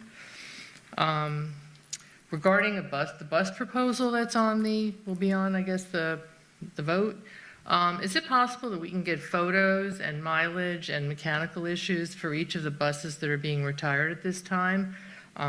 Just to know if because I know when they threw up the slide, they said 80,000 miles. And I know, 80,000 is not a lot of miles for a bus, for any vehicle. And I want to make sure we're not prematurely retiring buses just because we have this plan. As we said, and it seems that we're already ahead of our retirement, the plan that we have. So maybe we should look at that, and maybe we don't need all these buses. Is there any secondary market for these buses? Sometimes companies want to use them just as a transportation vehicle instead of a truck.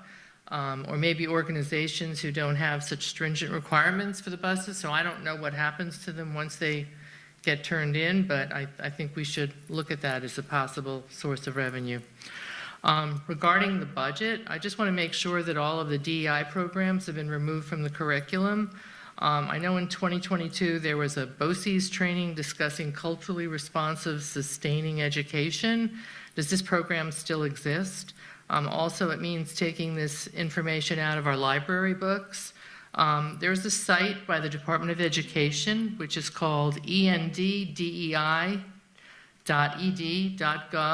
It allows parents, students, teachers, and community to submit reports of discrimination based on race or sex in publicly funded K through 12. So I recommend if students or teachers or parents are aware that they use that.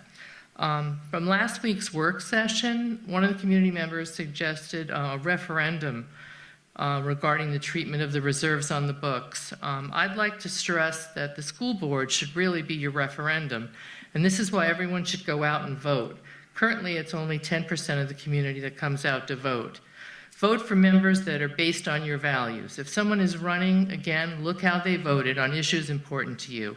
For new candidates, you want to meet them or read about them and find out what their values are and make sure they align with yours.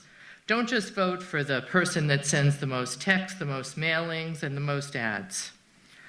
I know at a last board meeting, there was a concern for parents not knowing what the librarians are purchasing.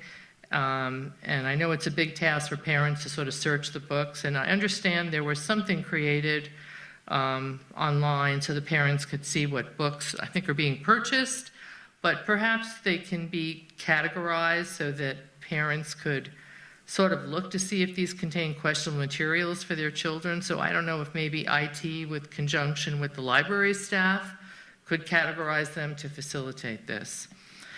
One last item was, this was on a work session, two work sessions ago. They talked about, from the high school, restorative practices of discipline. I don't know where that fell, but I was really concerned about that.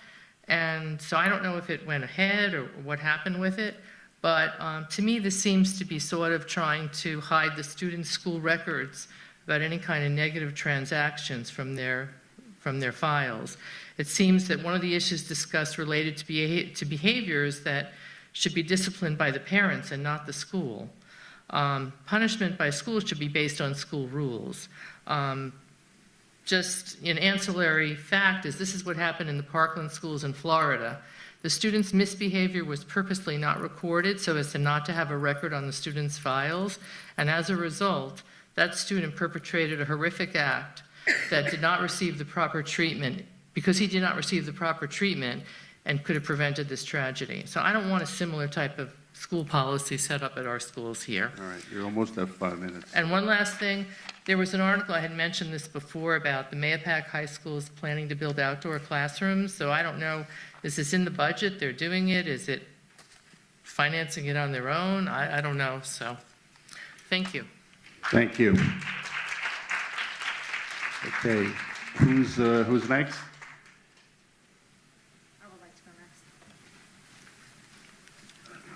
Good evening, everyone, again. Just to follow up, Mike, I'm not wacky. I'm passionate for the community. So I just wanted to correct you there. And I just wanted to, I'm a person of facts and history. And I went back and I looked at budgets from 2014. We were 0.49, 15-16, 0.99, 16-17, 0.12, 17-18, 0%, 18-19, 0.89. Tax rate started going up in 1920, the year 1920 school year, 2.10. And since then, that's when we've been at the higher rates because of the litigation. So you can't forget that. From 2020 to current, our numbers, our budget has gone up $20 million. That is not sustainable. We have to visit the budget. In 5 more years, it cannot go up another $20 million. People can't afford it any longer. You need to really look at it. Thank you. Thank you. All right, anybody else? You have to come to the podium, please.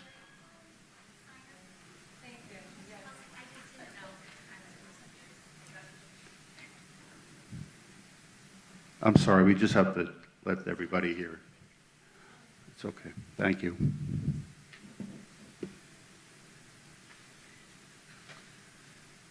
Hi, Lisa Robb. To add to what Lucy said, the budget went up 20 million, but it was also 19%. And I don't know one person in this room whose salary went up 19% from 2020 to now. So she's correct. $20 million in 5 years is unsustainable. And now I have a procedural question. When the budget gets created, what is the process when departments give their budget in? Are they told that they can't increase, they can increase 1%, or you have to cut? I'm just not understanding how the whole budget process starts out, and if it's pretty much, we have 2% that we can increase the budget, give us what you want, and then we'll figure out. Are any budgets ever cut? That's what I'd like to know. So that's a good question. When we ask each of our administrators to provide us with their needs and their wants, and we sit down, we have meetings with them. I'm present, Alyssa Murray's present, Jen Pontillo, Matt Lawrence, and the administrator, and we talk about it. The biggest cost factor is staff. And we definitely tried to hold the line as best as we could on any additional staff, barring increased enrollment, special education classroom needs. Mr. Cole talked about not sending as many students out of district. That costs us a lot more per student when we send a student out of district for instruction. So we've been trying to open special classes for special education in district and bringing students back to district, or if they're kindergartners, not sending them out at all. So it may cost us an extra couple of teachers to do that, but the cost savings in the long run from sending them out of district is great. So when we look at their budgets, we put it all together, and then there are some things that we determine is a true necessity. And that's where we landed with a 2.15% budget-to-budget increase, which is much less than what it has been in previous years. But only the past 5 years. Well, but it's a start. 5 years is 5 years. All right. I remember you. Okay, how you doing? All right. Who's next? Kate, who's at the podium now? Hi, my name is Marion Heinzinger. Hi, Mariam. I used to attend school board meetings very often. I found it too upsetting, and I stayed home. I'm very disappointed tonight. I came for one thing to see if the things that I heard were accurate about the way the board treated community members. I was very disappointed when people were muttering, it's simple math, when Lucy was up here with her numbers and saying, where did the 140 come from? Another thing I'd like to say is, page 1, we value high academic standards and real-world readiness. It seems like the best chance we have of the budget going down is if some of the more seasoned, experienced teachers would please leave so we could save the money of their salary and hire inexperienced, less costly teachers. I don't know if that's a great thing to maintain our high values. Also, Superintendent Toma, in this room, you talk about when the person asked, where does the money come from for those buyouts? Then you talked about it's a liability. In this, I understand liabilities and assets. I understand income I and didn't say it was a expenses. liability, I'm sorry. You said it was in a liability account. It's in a reserve account. Reserve account. Yeah. In this room, we only think about money. Money comes in and money goes out. Whether it was held in a reserve or whatever, we're thinking about the money. That's the focus of these questions, I think. Thank you. I'll come back again next time. This was a lot of fun. Yay, Marion. All right, Kate. Kate, is that you? No, okay. Oh, yeah, all right. Hi, Kate Bellantoni. I have a lot of questions about our reserve fund along with the facility budget presentation last month. You speak about trim the budget, take a look at that one. I can't even get a screen put on my third grader's second floor window. The chemical hygiene officer. This is a perfect example of a want versus a need. This is not the year.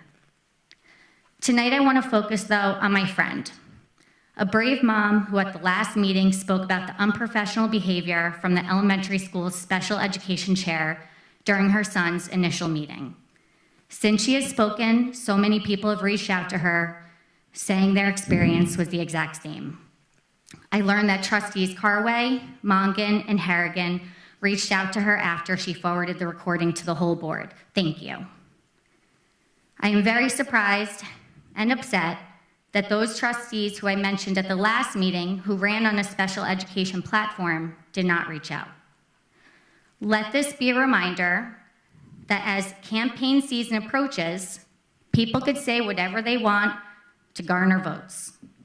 But what's important is that you choose a candidate who has a backbone and will stand by their word.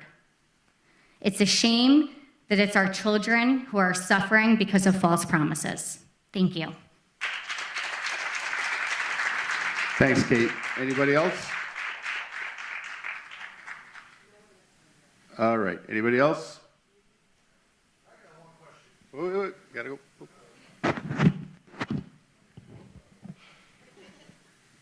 I'm sorry. It's just because we got to record it. I got a question about buses. You plan on going electric buses? No. Go to. I'm sorry? Oh, You have to speak into I'm the sorry. microphone so You the plan on recording going can to pick you up. Electric buses? I'll address that quickly. That's one of the advocacy topics that we're petitioning for, to put the brakes on the mandate that's being pushed down from the state. Okay. So we're trying to avoid that. I was going to ask you about a charging station. You're going to build a charging station too to charge 100 buses? So, hold on. Before we get ahead of ourselves. That's going to cost us money. Okay, like I mentioned, we're trying to put the brakes on that. This is not something that we want. We want to stop this. New York State is mandating by 2027 any bus purchase needs to be an electric bus. We do not want that. We cannot afford that. Numbers, in simple numbers, the buses that are on this year are about $170,000. An electric bus, and I just got this number today from the manufacturer, is $400,000. Yes. Okay, so it is not something that we want to do. We're trying to put the brakes on this, which is why it's super important for everybody here to help us with the advocacy. Did you inquire about the cost of a charging station to charge 100 It's buses? all part of the plan. There's actually So we're waiting for company to come in and do an assessment of what the actual cost will be. But we agree with you, the infrastructure costs will be great just to build the charging stations, and the cost of the buses will be even greater. So I'll speak for myself. I go to my superintendent meetings and we advocate against this. It's a state mandate right now. As Trustee Savino said, beginning in 2027, any bus purchases we make, as of right now, what the law says is they have to be electric, and that we have to convert our entire fleet by 2035 to all electric.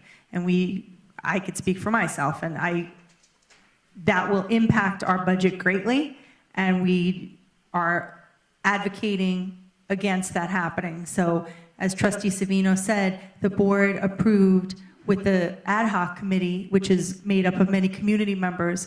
They made that one of the priorities. They put together a packet of information so residents and community members can contact local legislators and read from a script to tell them how we feel as a district so that this mandate doesn't come to fruition. We want this to stop and go away. Okay, I just feel that if we go electric, which I don't have a problem personally with electric, but I feel if we go electric, the cost of the buses, the cost of building a charging station to charge 100 buses, and then the cost of what NICEC is right now, what it's going to cost all us taxpayers to charge these buses is going to, and you're going to wind up, everybody's going to move out of Mapac. It's actually deeper than that. I'm sure it is. I'm very passionate about this, if you couldn't tell that part.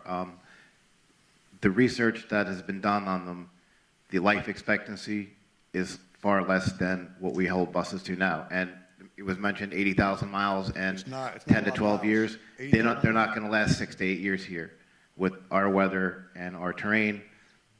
So it's a no-go for us from a personal perspective. And I'm proud of the advocacy committee for putting all the materials together. I encourage you to look at them when they're published and help us lead this, fight this. It's not just us, it's everywhere. It's not for us, it's not for now. In addition to that, when the bus proposal came up for this year for the bond, we're looking to maintain our fleet so we can hold on to them as long as we can if we push this mandate off as fossil fuel vehicles. I'd like to see him maintain the fleet too, because you know what? I live across the street. I got 100 buses drive by me every day, okay, and they don't look that bad. They're not all. If you're getting to trading them up or whatever you do with them, sell them, auction them off, whatever, at 100,000, at 80,000 miles, they don't look that bad at 80,000 miles. These buses. So one of the other issues, let's say living in New York State, it's one of the most stringent on DOT regulations for buses. So they pull them off the road earlier than a lot of other places, combined with our salt use and things like I understand what you're saying there, but if you still have a 10-year warranty in these buses and you're getting rid of them at 8 years, that don't make sense to me. We're not getting rid of them at 8 years. And I just want to say the average is 80,000 miles, and 45% of the fleet, which is 45 buses, are between 1 and 3 years. So that mileage is pulling down the average. We have some of the smaller buses, the 30 passengers, some of them have 200,000 miles on them.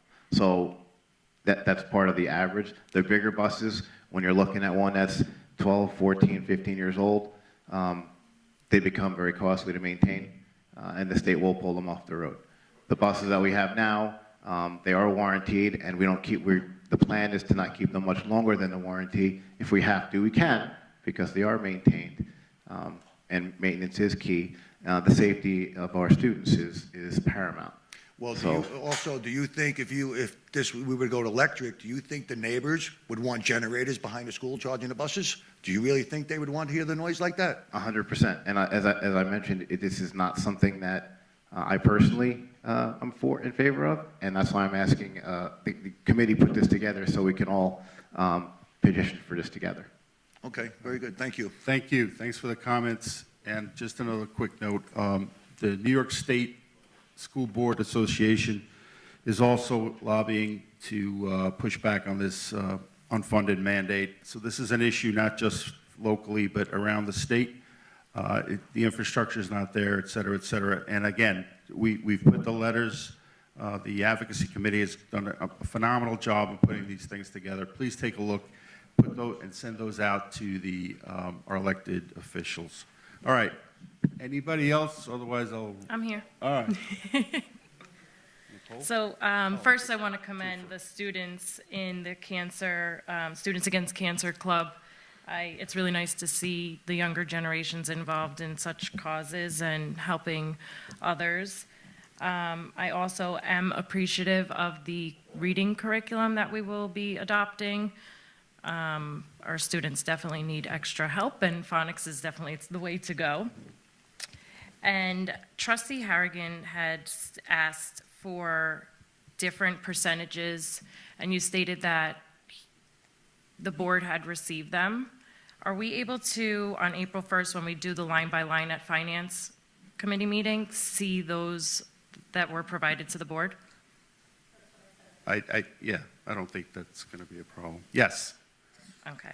6 o'clock. And finally, if you took money from taxpayers for a litigation that's no longer, if you don't use that money towards our taxes now, how could it make it more costly for us next year by dipping into that? Because if it's like having a bank account, okay? If you have money in a savings account for a rainy day, this is a vast oversimplification, but you need money in that for a rainy day. So the reserves are not necessarily always a rainy day, but they are a rainy day. So there, as you've just heard, the buses, if the law goes through and we have to get those buses, we don't have a choice and we'll have to pay for them, right? If state aid certainly starts to dry up, then we're going to be in a hole. Other districts have gotten in trouble when they've dipped into their reserves over and over and over again. So I think that's the best way to think about it. It's for a rainy day. Now, it's really difficult to balance.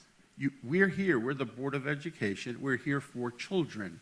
It's very difficult, and I'm not saying I'm complaining here, to balance, to give the best education that we can to our children, to do all the things that you saw, and also keep and manage a reasonable tax increase, all right?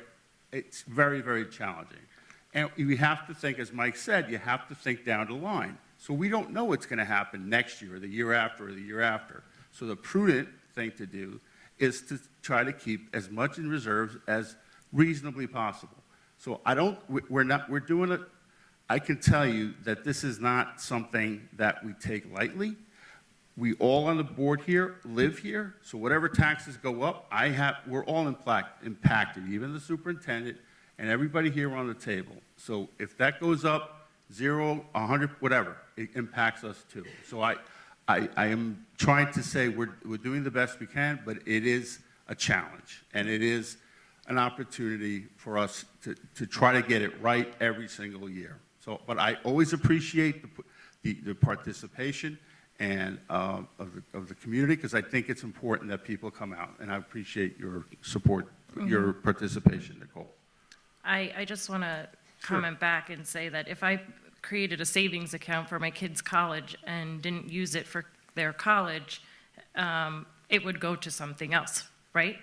We would take that money and apply it to where that child would need it. Right. So if you have money in reserves that was for this litigation, which is no longer, Right. we should be able to dip into that and give back to the community. So would you put, we can talk about this later, but, all right, Mike's giving me the, no, I was going to say, let's say the kid wants to go to graduate school. He wants to go to graduate school. I'm just saying, you don't. Who wants to go to graduate school? The kid, your child. He finishes college, and he wants to go to grad school. Now you have some more money for grad school. All right. Yeah.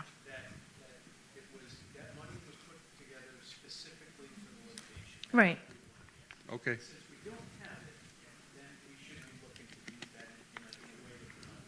Right.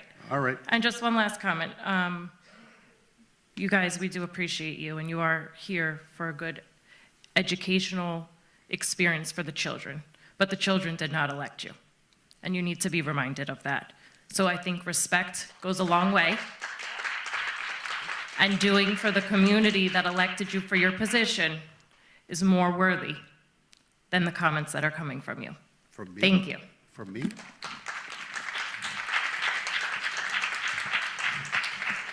All right. This is going to sound like I'm talking to my wife, but if I've offended anybody, I apologize, okay? And anybody else can talk to me afterward, all right?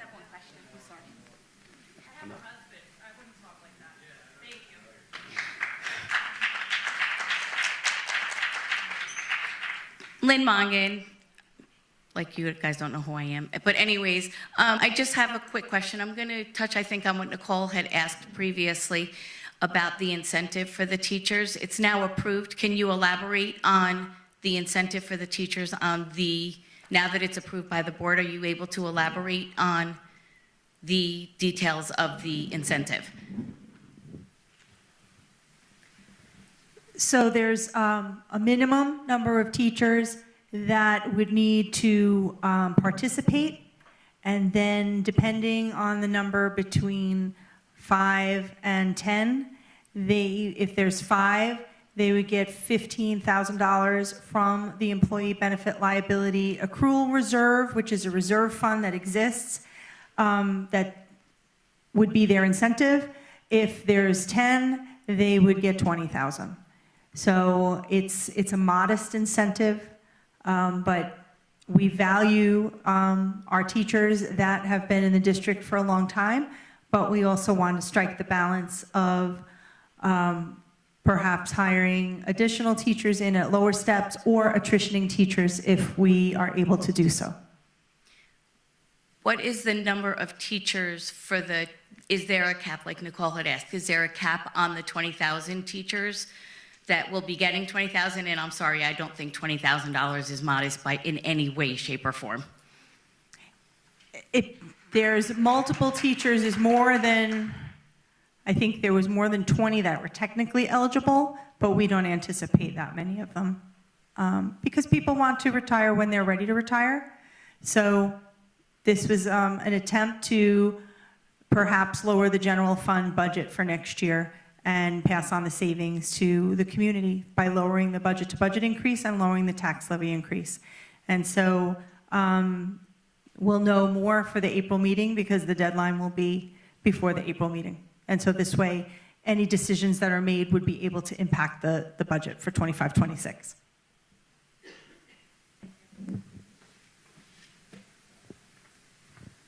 Anybody else? Jonathan? Thank you. Appreciate your time, Jonathan Schneider.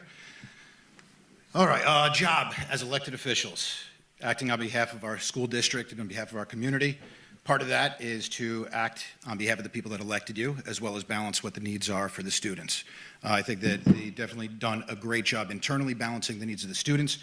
As our survey came in for the budget, it was reiterated tonight that accommodating the community with tax relief is just as important to the community. I referenced slide 35 in regards to our tax reduction reserve. In the past 2 years, that's gone up 450%, from $366,000 up to $1.67 million. Simple math, slide 38, $140,000 less than the allowable maximum is 0.15% of what our budget rate increase is. So keeping it really simple for the stewards of our money, property sale was just over $1.2 million.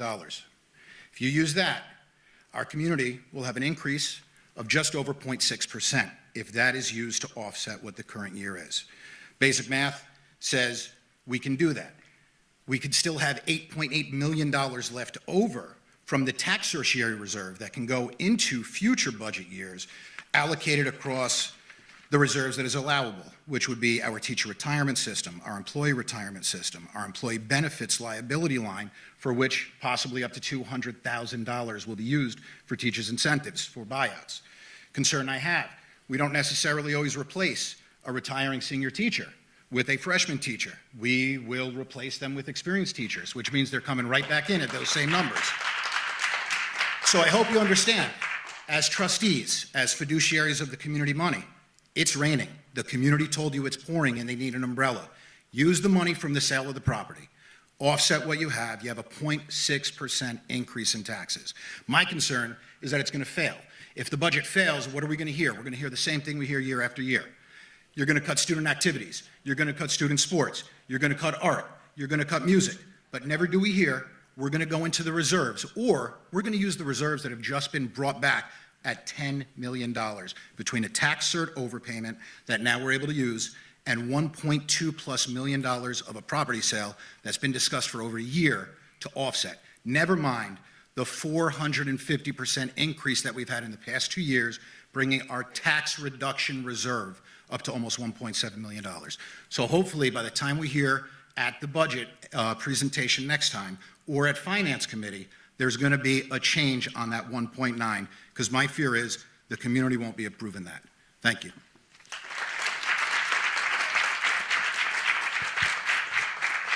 I would just like to clarify on the tax reduction reserve that 1.67 million is no longer in there. That was at the end of June of 24, and it was used in September of 24 once the reservoir, that was the tax litigation, that was settled in June. And it was settled after the community passed the budget. And when the community passed the budget, the information that was shared was the approximation for a $500,000 home of what your taxes would go up on the school side. So once the litigation was settled, the New York City no longer was going to pay $1.67 million in school taxes, but the tax levy was the tax levy. So that $1.6 million was taken from that tax reduction reserve and plugged into the budget as revenue so that the community did not have to absorb that $1.67 million. So what the balance in that reserve right now is zero because we used it this year. So I just wanted to mention that is a prerogative of the board every year. Should there be a big discrepancy like there was last fall because of the reservoir being settled, and the board did not want to burden the taxpayers with an additional $1.67 million that would have been spread proportionately based on tax assessment. So I hope that makes sense, but that's important to keep in mind. Okay. Anybody else? All right.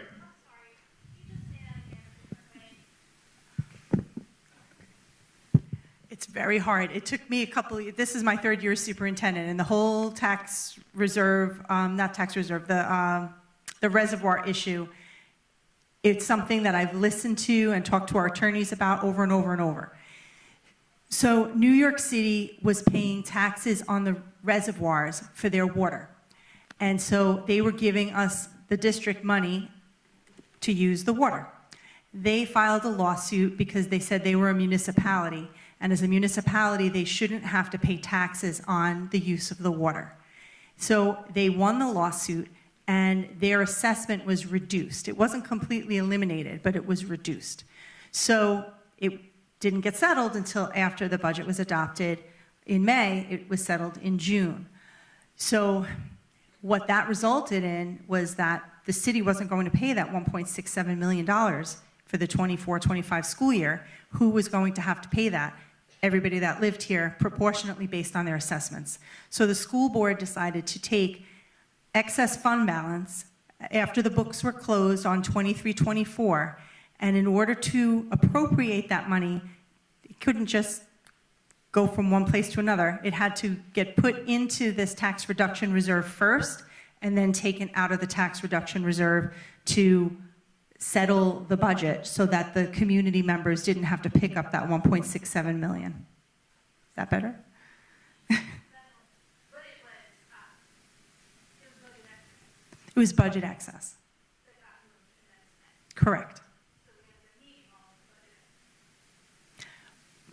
So every year, there's always going to be budget excess. You never budget to the line. So on a $142 million budget, 2%, 3% would be where we should land. We've had budget excess in the past, but as we talked about, proposing a budget for 25-26 that's only a 2.15% budget-to-budget increase as opposed to where it's been 4% or 5% in previous years, the anticipation is we're going to have less budget excess at the end of each year. And every year, the budget does have excess fund balance as part of the revenue. So we always have to make sure that we have some extra money at the end of the year because we already account for that for the next year. And that's the unknown. We don't know if state aid gets reduced in the future. It could be a problem, and we don't want to have to go out to the community and make up for something that we don't have. We don't know what the federal government's going to do, right? The Department of Education is being talked about being dismantled. According to reports, half of the people have been already let go. So there's certain funding that's within the Department of Education that is legally has to come to the states. But there's so much uncertainty, and that's why I was saying you need to keep some money just in case. So anyway, anybody else? Good conversation. Now, thank you everybody for coming out. I appreciate everything. And the next meeting will be April 1st. It's a finance meeting. The gentleman who came to the podium, we're going to need your name just for the records when you get it. Oh, she gave it to. Okay, thank you. Have a great meeting. Can I get a motion to? Thank you. Close the meeting. Second. All in favor? Aye. Meeting adjourned.